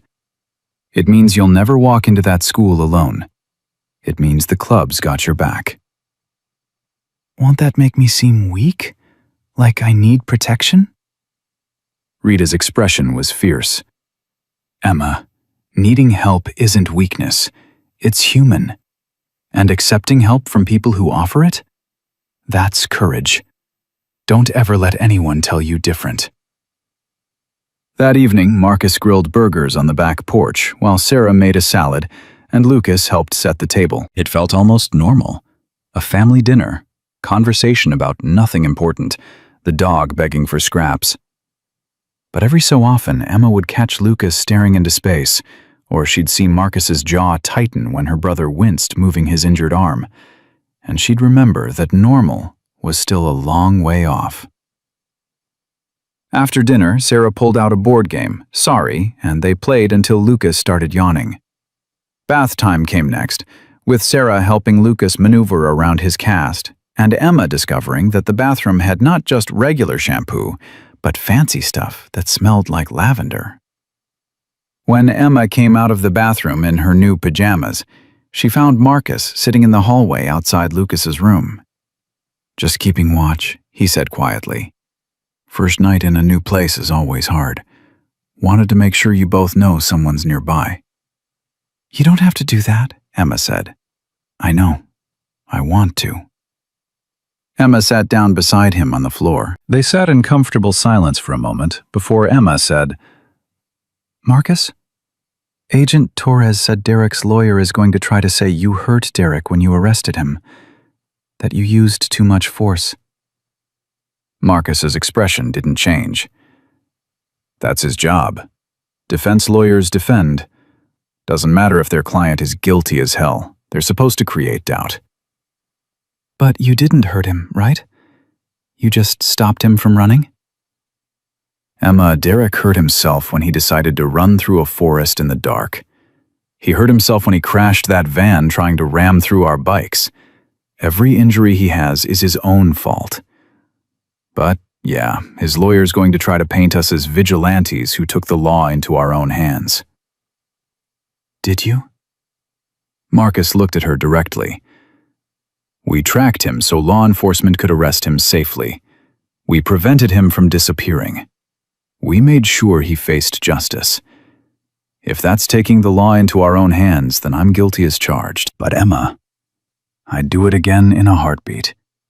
Because some things are more important than following every rule perfectly, and protecting kids is one of them." Emma leaned her head against his shoulder. "Thank you for believing me." "Thank you for being brave enough to ask for help." They sat there until Sarah appeared and gently suggested Emma get some sleep. Emma hugged Marcus quickly, surprising both of them, and went to her room. She changed into her pajamas, climbed into bed, and opened the journal Rita had given her. For a long time, she stared at the blank page. Then, finally, she wrote, "Today, Derek was arrested. Today, I got my brother back. Today, I learned that family isn't always who you're born to.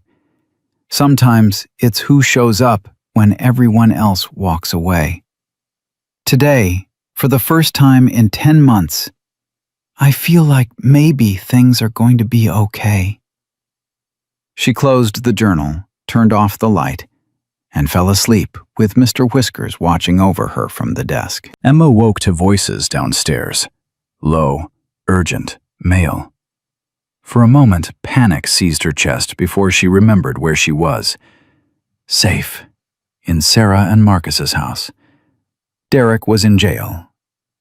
But the voices didn't sound right.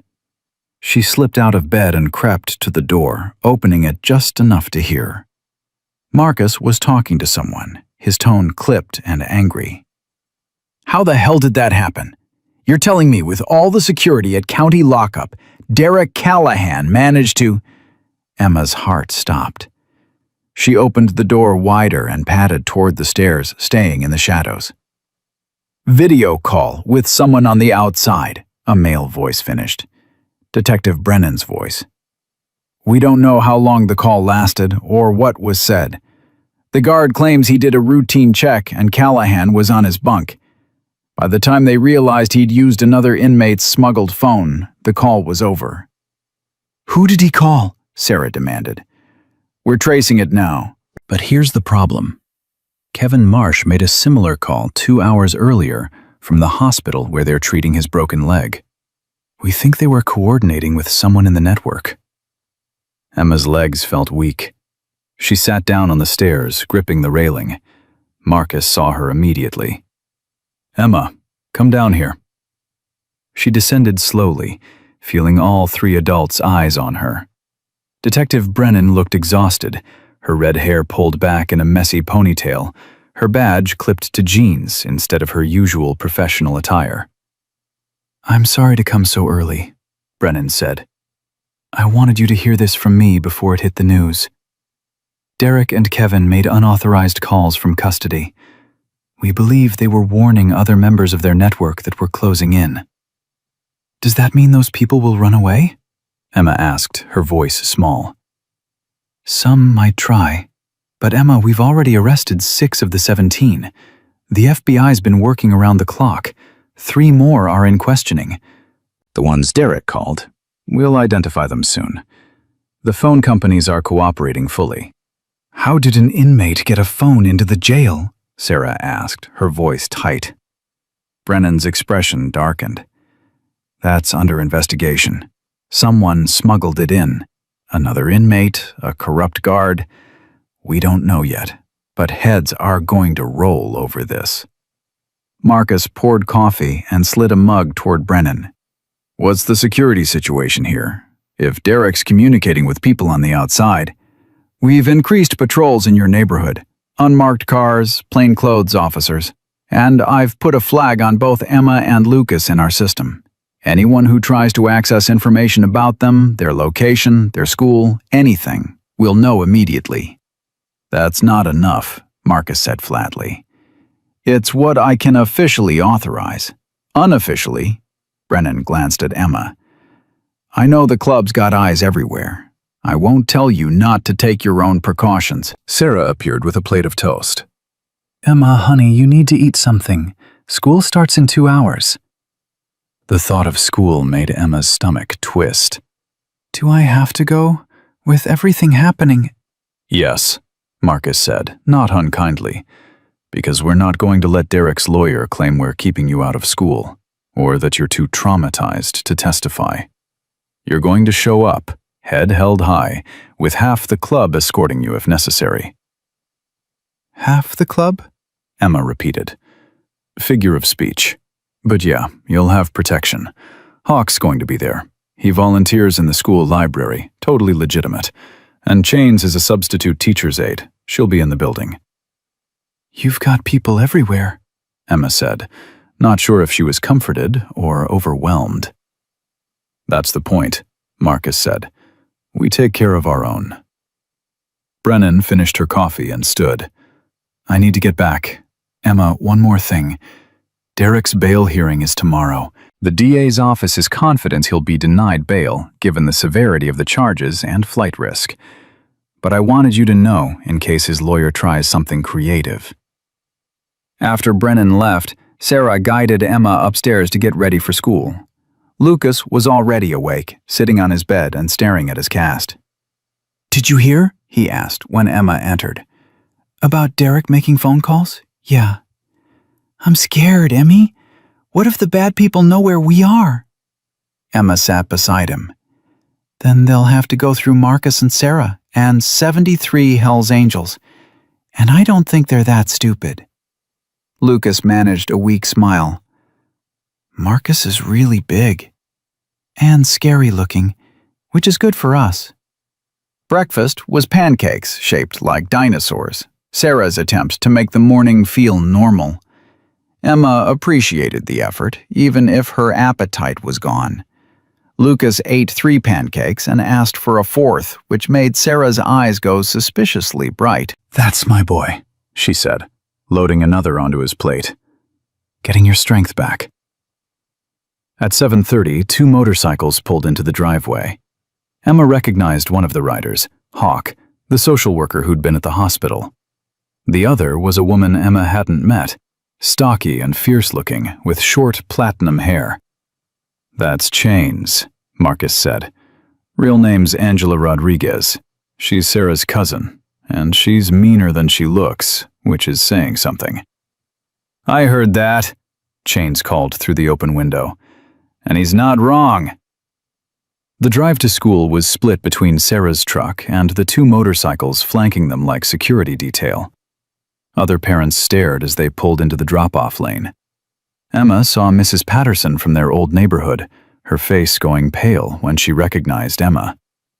Principal Thompson met them at the entrance, a tall black woman in her 50s with an air of calm authority. Emma Martinez, I'm Principal Thompson. I want you to know that your safety is our top priority. I've briefed your teacher, Mrs. Chen, and I've spoken to the students in your class about kindness and respect. But, Emma, if anyone, student or adult, makes you uncomfortable, you come to my office immediately. Understood? Yes, ma'am. Good. Now, let's get you to class. You've missed 3 days, and Mrs. Chen has your makeup work ready. The classroom went silent when Emma entered. 23 third graders stared at her with expressions ranging from curiosity to pity to something that might have been fear. Mrs. Chen, young, kind-faced, wearing a cardigan covered in book-themed pins, smiled warmly. Class, this is Emma. She's been absent for a few days, and I expect everyone to welcome her back and help her catch up. Emma, there's an empty desk by the window. That's yours. Emma walked to the desk, feeling every eye follow her. She sat down and pulled out her notebook, keeping her head down. Beside her, a girl with braids and glasses leaned over. Hi, I'm Destiny. Mrs. Thompson told us what happened. Well, not everything, but that you were really brave. Are you okay? Emma didn't know how to answer that. I'm getting there. Cool. If you need help with math, I'm really good at it. Mrs. Chen says I'm 2 grades ahead. It was such a normal interaction that Emma felt tears prick her eyes. Thanks. The morning passed in a blur of lessons Emma couldn't focus on. At recess, a group of boys surrounded her on the playground. Is it true your mom's boyfriend was a serial killer? The tallest one asked. No, Emma said quietly. My dad says the hellsangels kidnapped you and your brother, that they're holding you hostage. That's not true either. Then why are there bikers outside the school? Emma looked toward the fence and saw Hawk standing near the street talking on his phone, but clearly keeping watch. Because they're protecting me. From what? From people who don't understand what really happened. A girl Emma recognized from last year, Madison, mean even in 2nd grade, pushed to the front of the group. My mom says your family is trash. She says your mom was on drugs and let her boyfriend hurt you because she didn't care. Something hot and fierce rose in Emma's chest. Your mom doesn't know anything about my family. My mom was drugged against her will by a man who pretended to care about her. She's a victim too. That's not what my mom says. Then your mom's wrong. Madison's eyes narrowed. You can't talk about my mom like that. You just talked about mine. A teacher intervened before things escalated, but Emma spent the rest of recess alone by the swings, trying not to cry. Destiny found her there. Madison's always been mean, Destiny said. Her mom's mean too. They're the kind of people who think being rich makes them better than everyone else. Are people going to treat me like this forever? Emma asked. Some will, but some won't. You just have to figure out who's worth being friends with.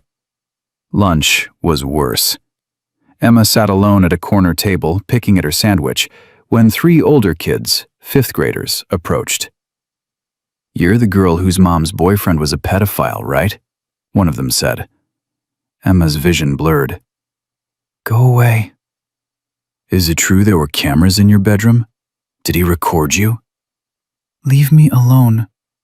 Did he touch you? Because my sister says, I said leave me alone. Emma stood up, her voice carrying across the cafeteria. Derek Callahan hurt my family.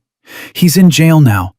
And if you don't shut up and walk away, I'm going to tell Marcus Stone exactly who you are. The mention of Marcus's name made them hesitate. The tallest one sneered. You think you're tough because you've got bikers protecting you? That just makes you weak. No, said a new voice. It makes her smart. Emma turned to see Chains standing in the cafeteria doorway, her substitute teacher's badge clearly visible. She wasn't in her vest, just jeans and a Harley-Davidson t-shirt, but her presence was unmistakable. You three, Chains said, pointing at the fifth graders. Principal's office. Now. And you, she looked at Emma. Come with me. Emma followed Chains out of the cafeteria and down the hall to an empty classroom. Once the door closed, Chains pulled out her phone and called Marcus. We've got a situation. Kids are harassing Emma. No, she's okay, but this is worse than we thought. The rumors are... Yeah, exactly. I'm pulling her for the rest of the day. She hung up and looked at Emma. Gather your stuff. You're done here for today. But Principal Thompson said, Principal Thompson is about to get an earful from me and Marcus.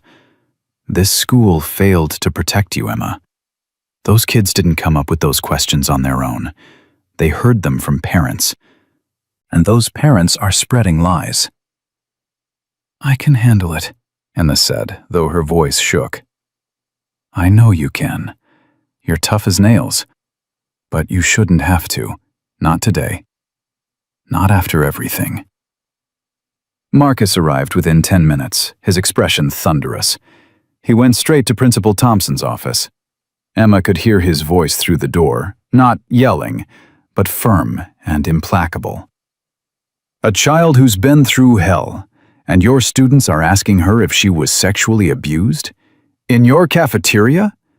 Where were your monitors? Where was the supervision? Principal Thompson's response was muffled, but Emma heard the word sorry repeated several times. When Marcus emerged, he took Emma's hand. Come on, kiddo. We're going home. In the truck, Emma finally let herself cry. It's going to be like this forever, isn't it? Everyone's going to know. Everyone's going to stare and whisper and ask horrible questions. Not forever, Marcus said. But yeah, for a while. People are cruel when they don't understand something. They fill in blanks with their worst assumptions. How do I make them stop? You live your life. You heal. You show them that you're more than what happened to you. And eventually, most of them will get bored and move on to the next piece of gossip. And the ones who don't? Marcus's jaw tightened. Those ones learn that messing with our family has consequences. At home, Sarah had soup waiting, and Lucas was already there. Chains had pulled him from kindergarten too after hearing about Emma's experience. He was playing with Shadow in the backyard, his cast not slowing him down. How bad was it for him? Emma asked. Not as bad, Sarah said. Kindergartners are blunt, but not cruel yet. A few asked about his cast. He said he broke it. They moved on. But we figured it was better to keep you both together today. That afternoon, Emma's phone, a basic model Sarah had given her for emergencies, rang with an unknown number. She almost didn't answer, but something made her pick up. And the Martinez. A woman's voice, professional and warm. Yes? My name is Christina Valdez. I'm a reporter with the Arizona Republic. I'm doing a story on your case, specifically about how the Hells Angels responded when traditional systems failed. I'd love to talk to you about your experience. Emma's stomach dropped. How did you get this number? I have sources. Emma, I want to tell your story accurately. There's a lot of misinformation out there, and I think your voice deserves to be heard. I'm 8 years old. I don't think I'm supposed to talk to reporters without your guardian's permission. You're right. Can I speak to Sarah or Marcus Stone? Emma handed the phone to Sarah, who listened with increasing irritation. Ms. Valdez, Emma is a minor who's been through severe trauma. She's not giving interviews. And if you obtained this number through any means that violated privacy laws, we'll be contacting our attorney. Don't call this number again. She hung up and immediately called Hawk. We need to change Emma's number and put alerts on both kids' information. Someone leaked their contact information to the press. Within an hour, both Emma and Lucas had new phones with unlisted numbers. Patricia Woodward arrived with paperwork to file official privacy protection orders, and Marcus called an emergency club meeting. Someone gave that reporter Emma's number, he told the assembled members that evening. Emma and Lucas were upstairs with Rita, but Emma could hear the rumble of voices through the floorboards. That means someone had access to information that should have been locked down. Either it came from the school, from social services, or from law enforcement. We need to find out who and shut it down. The next morning brought Derek's bail hearing. Emma and Lucas stayed home with Rita, while Marcus, Sarah, and 40 other club members rode to the courthouse. They lined the steps in silent formation, leather and chrome gleaming in the October sunshine. Inside, Derek's lawyer argued that his client was a respected member of the community with no prior criminal record, that he deserved the presumption of innocence, that pre-trial detention was excessive. The prosecutor, a sharp woman named Diana Reeves, presented the evidence methodically. The camera footage showing Derek's abuse, the medical reports on Jennifer, Emma, and Lucas, the communications with other predators, the attempted flight, the phone calls from custody. Your Honor, Reeves concluded, Derek Callahan is not just a danger to the Martinez family. He's a danger to every child in this state. His network spans multiple jurisdictions, and he has both the resources and motivation to flee if released. The state requests he be held without bail pending trial. The judge, an older woman with steel gray hair and no-nonsense demeanor, barely hesitated. Bail denied. Mr. Callahan will remain in custody, and bailiff, I want that cell phone situation investigated immediately. If security protocols were violated, heads will roll. Derek's expression went from confident to panicked in seconds. As they led him away, he twisted to look at his lawyer. Fix this. Call Grant. He'll know what to do. Marcus's head snapped up. Grant, the name Emma had mentioned. He immediately texted Detective Brennan. Within hours, FBI agents had identified Grant Morrison, a pediatric dentist in Scottsdale who'd been accessing Derek's camera feeds. They arrested him at his office, where forensic teams found evidence of abuse involving multiple child patients over years. Emma's information helped break a case that's been cold for months, Agent Torres told Marcus over the phone. Morrison was careful, smart, and had the perfect cover, but his communications with Derek led us straight to him. That night, Sarah sat with Emma in her room while Emma tried to process it all. I thought stopping Derek would be the end, Emma said. But it just keeps going. More people, more victims, more horrible things. That's because evil isn't usually one person acting alone, Sarah said gently. It's networks, systems, people protecting each other. But Emma, you didn't just stop Derek. You exposed an entire operation. You saved kids you'll never meet, kids who don't even know your name. I don't feel like a hero. Heroes rarely do. They just do what needs doing and deal with the weight of it after. Emma looked at Mr. Whiskers on her desk. My dad gave me that rabbit the day before he died. He said Mr. Whiskers would keep me brave when he couldn't be there to do it himself. I thought offering him to Marcus was giving up the last piece of my dad. But I think Dad would have been proud that I was willing to give up everything to save Lucas. I think you're right. Sarah, do you think my mom's going to make it?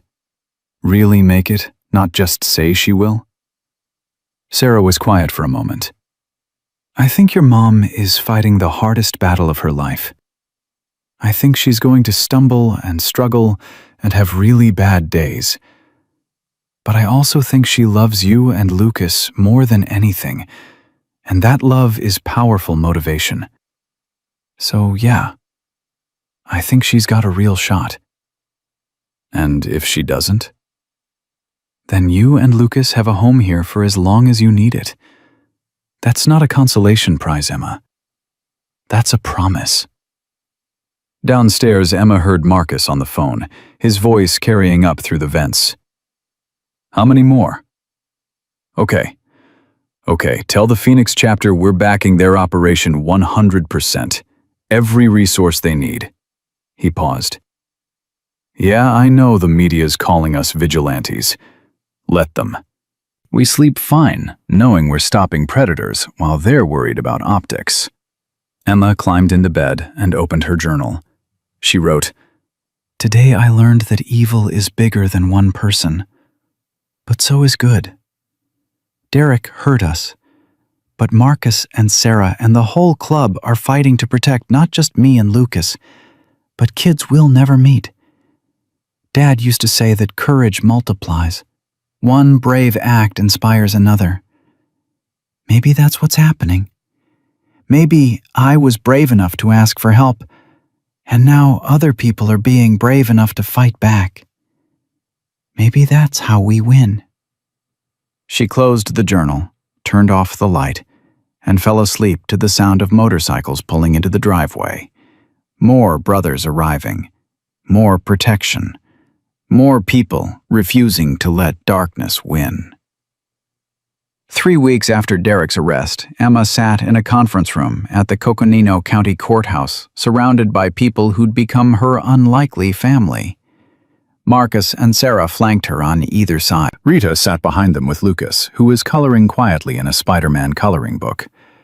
Agent Torres occupied a chair by the window, his tablet open and ready. Detective Brennan stood near the door, arms crossed, her expression unreadable. Across the table sat Derek Callahan's defense attorney, a man named Richard Pemberton with silver hair and an expensive suit. Beside him, the prosecutor, Diana Reeves, arranged her files with methodical precision. "We're here," Pemberton began, "because my client wishes to propose a plea agreement." Emma's breath caught. Sarah's hand found hers under the table.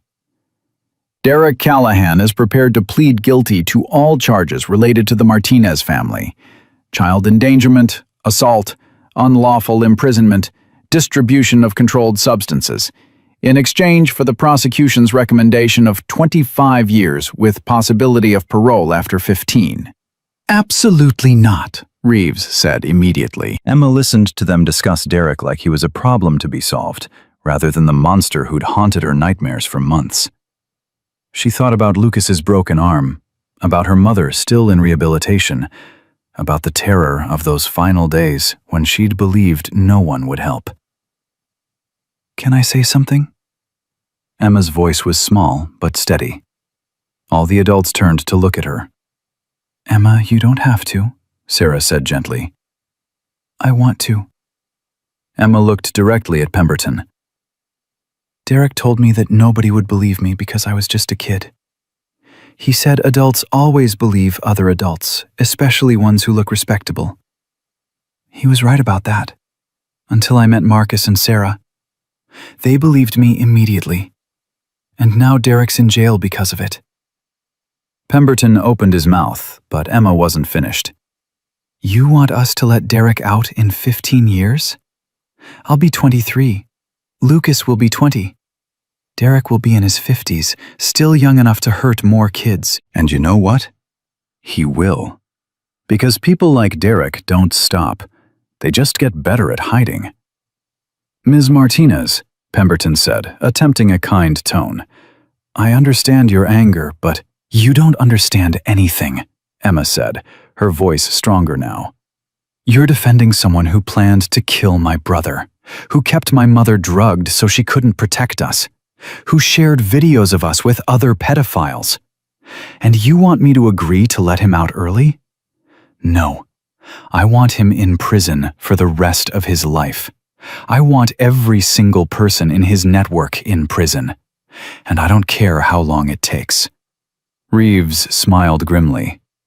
I think the victim has made her position clear. Pemberton gathered his files. We'll proceed to trial then. But Ms. Reeves, Mr. Torres, you should know that going to trial means putting these children on the stand. Emma will have to testify in open court. Lucas will have to relive his trauma in front of strangers. Are you prepared to put them through that? Are you prepared to face a jury? Torres countered. Because I've seen the evidence, Mr. Pemberton. The camera footage alone is damning. Add the medical records, the witness statements, the digital forensics, your client doesn't have a defense. He has a public relations nightmare.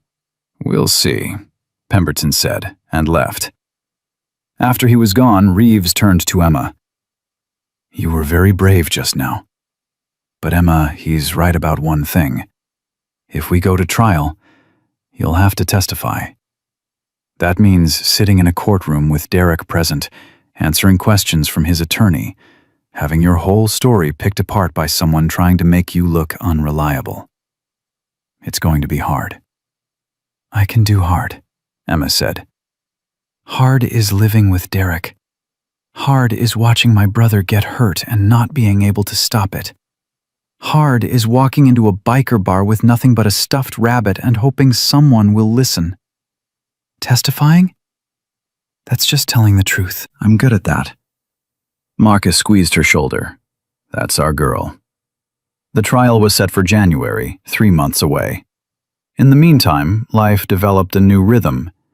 Emma and Lucas attended therapy twice a week. Emma with a woman named Dr. Rashida Coleman, who specialized in childhood trauma. Lucas with a play therapist who used toys and games to help him process what he'd been through. School remained difficult. Some kids were kind, like Destiny, who'd become Emma's first real friend. Others were cruel, repeating their parents' judgments. But Emma learned to identify who was worth her energy and who wasn't. The club's presence helped. Hawk made good on his promise to volunteer in the library, where Emma spent lunch periods when the cafeteria felt too overwhelming. Chains subbed regularly and had a reputation for shutting down bullies with a single look.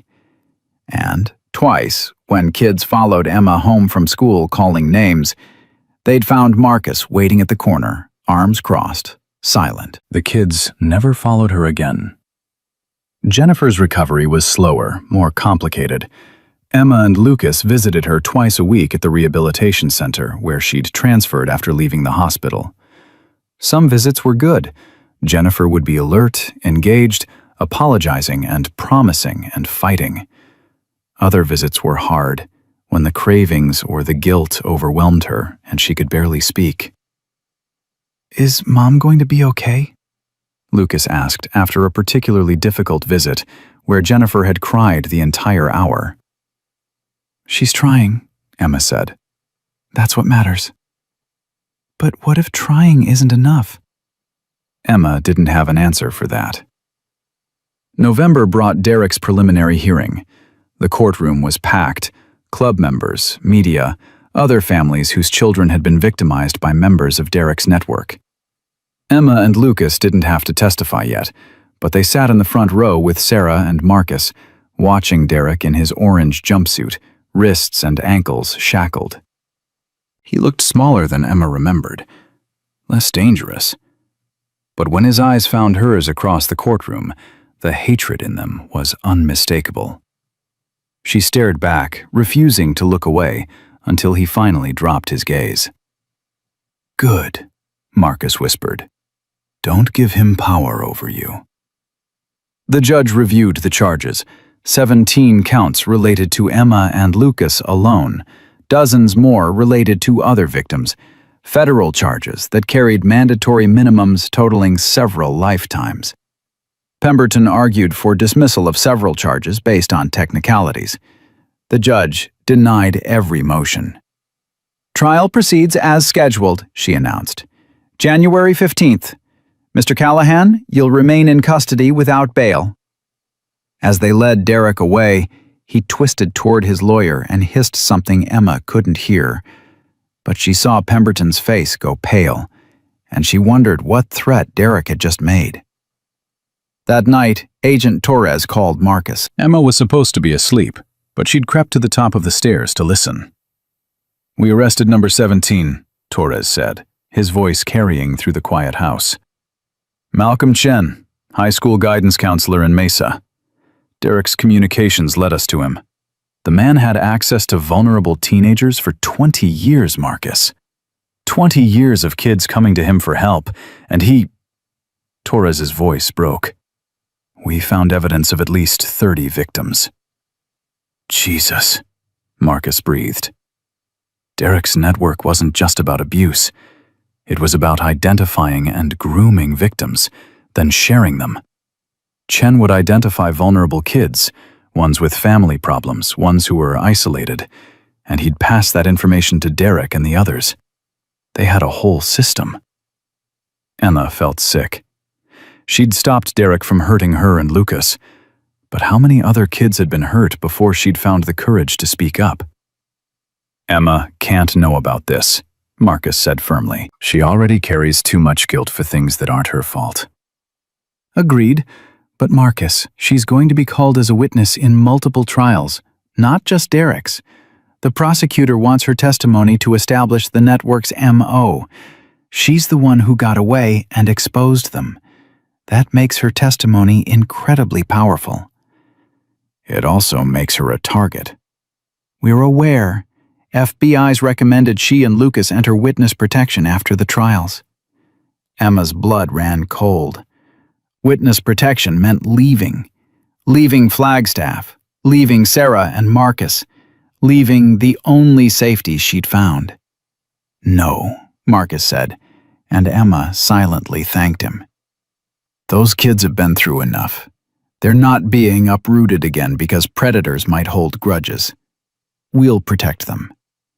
"Marcus," I said no. The club's got this handled. After Torres hung up, Emma heard Marcus and Sarah talking in low voices. She crept back to bed before they could discover her eavesdropping. But sleep was impossible. The next morning, she confronted them at breakfast. I heard Agent Torres about the other trials, about witness protection. Sarah and Marcus exchanged glances. "Emma, I want to testify," Emma said. "In all of them. If my story can help put those people in prison, then I have to tell it." "You don't have to do anything," Marcus said gently. "You're 9 years old. You've already done more than anyone should have to." "But I can do more. And I want to.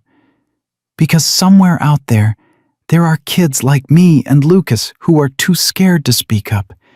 If they see me testify, if they see that adults actually listened and actually helped, maybe they'll be brave enough to ask for help too." Rita entered the kitchen, having overheard. "That's a heavy burden to carry, Emma." "I know, but I'm already carrying it. At least this way, it means something." In December, 2 major developments shifted everything. First, Jennifer completed her 90-day residential treatment program. She moved into a sober living facility, enrolled in outpatient therapy, and got a job as a receptionist at a veterinary clinic. Her supervised visits with Emma and Lucas increased to 3 times a week. "I'm not asking to have you back yet," Jennifer told her children during one visit. "I know I have to prove myself, but I'm building a life, a real life, not one controlled by pills or by someone else. And when the time is right, when the social workers agree I'm ready, I want us to be a family again." "What if we like living with Sarah and Marcus?" Lucas asked, with heartbreaking honesty. Jennifer's eyes filled with tears, but she nodded. "Then we figure out what that looks like. Maybe you stay with them and visit me. Maybe I live close by and we do dinners together. Family doesn't have to look like it used to, Lucas. It just has to feel safe." The second development came from an unexpected source. Christina Valdez, the reporter whose call Sarah had shut down months ago, published a long-form article in the Arizona Republic titled, "When the System Fails, Who Steps Up?"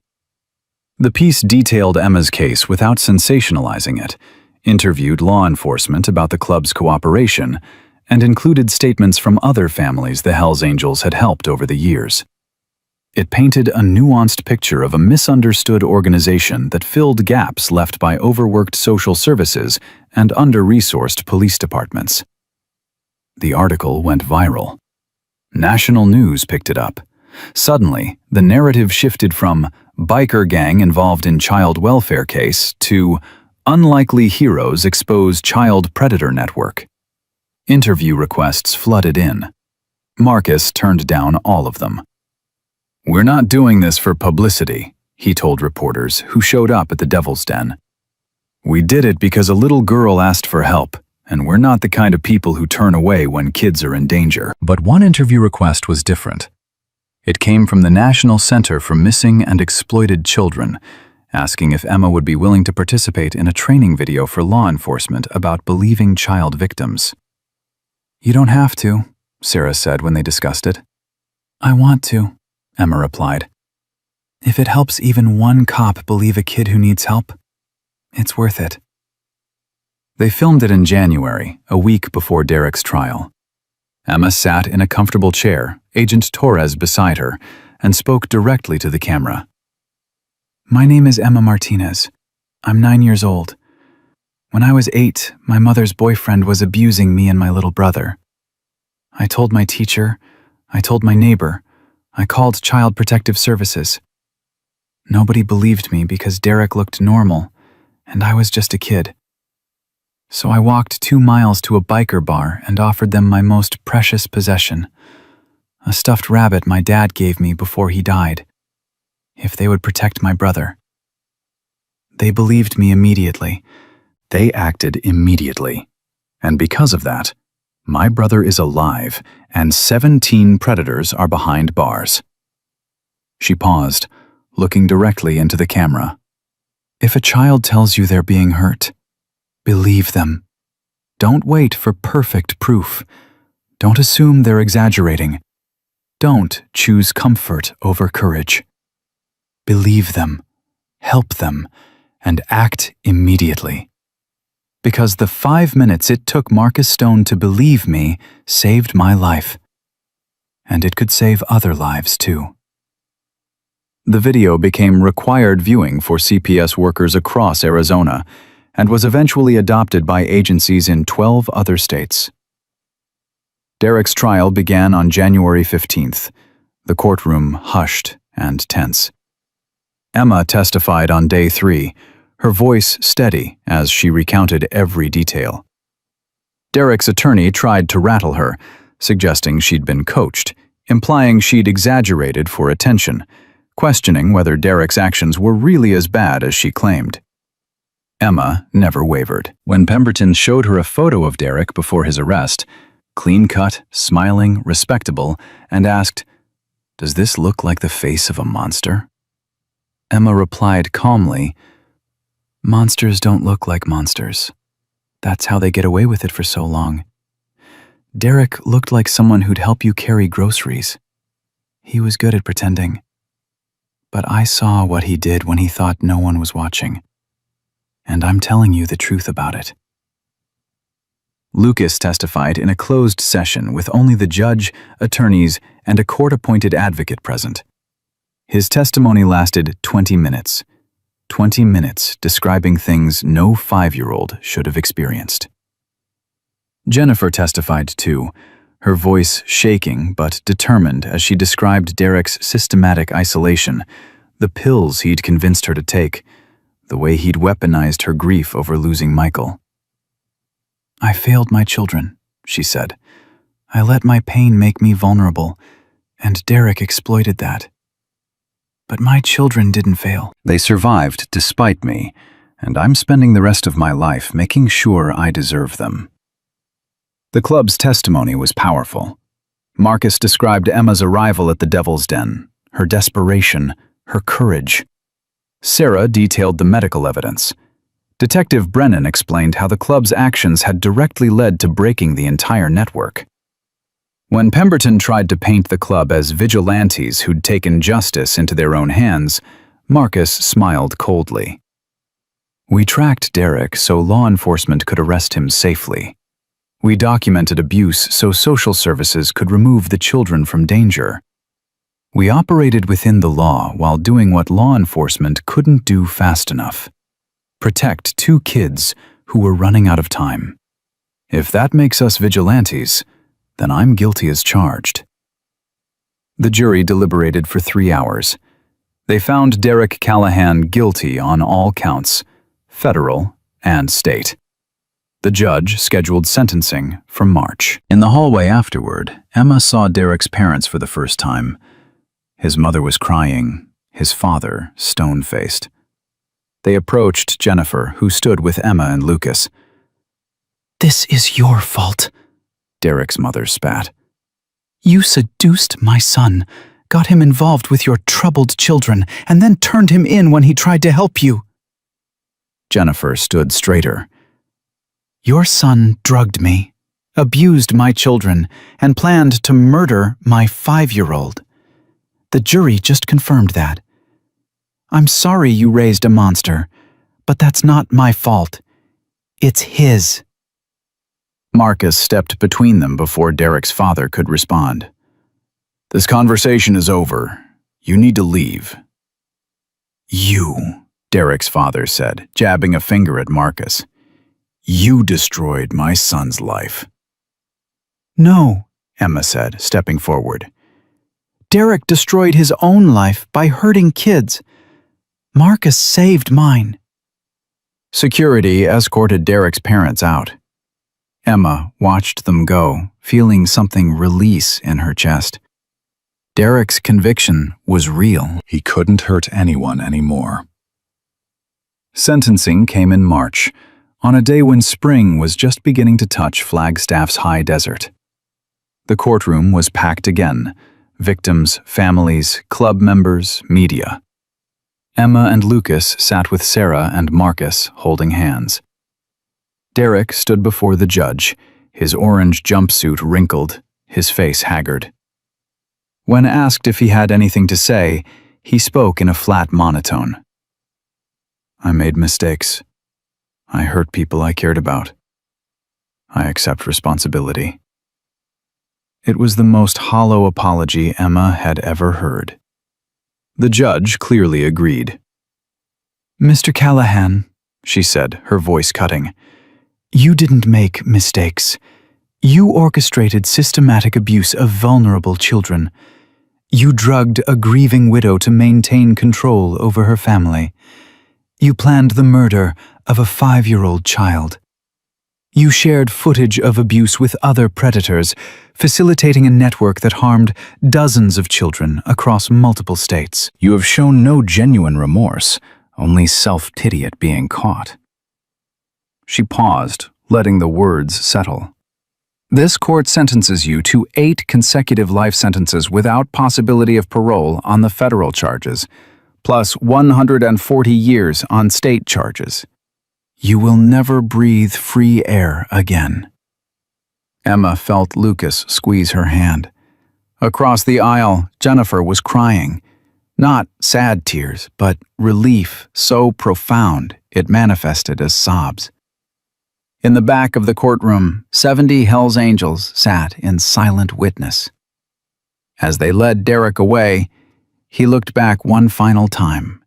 His eyes found Emma's. She met his gaze steadily, no fear left in her, and mouthed 2 words. "We won." The aftermath was bittersweet. Over the next 6 months, Emma testified in 4 more trials. Every member of Derek's network was convicted. Malcolm Chen, the guidance counselor, got 6 life sentences. Kevin Marsh got 4. The others ranged from 25 years to life. Jennifer continued her recovery. Slow and imperfect, but genuine. After 9 months, social services approved unsupervised visits. After a year, they approved weekend stays at Jennifer's small apartment near the veterinary clinic, where she'd been promoted to assistant manager. Emma and Lucas remained with Sarah and Marcus. the arrangement transitioning from emergency foster care to long-term kinship placement. Jennifer didn't fight it. "You found safety," she told her children. "I won't take that away from you from my ego. We'll build our relationship at whatever pace feels right to you." On Emma's 10th birthday, the club threw a party at the Devil's Den. 70 bikers sang off-key happy birthday, while Lucas smashed cake into Emma's face and Shadow begged for scraps. Jennifer attended, sober and smiling, taking pictures with a disposable camera, because she still didn't trust herself with a smartphone. Agent Torres came too, presenting Emma with a certificate from the FBI director commending her courage. "You know how many predators we've arrested because of the information your case generated?" he asked. 47. 47 across 12 states.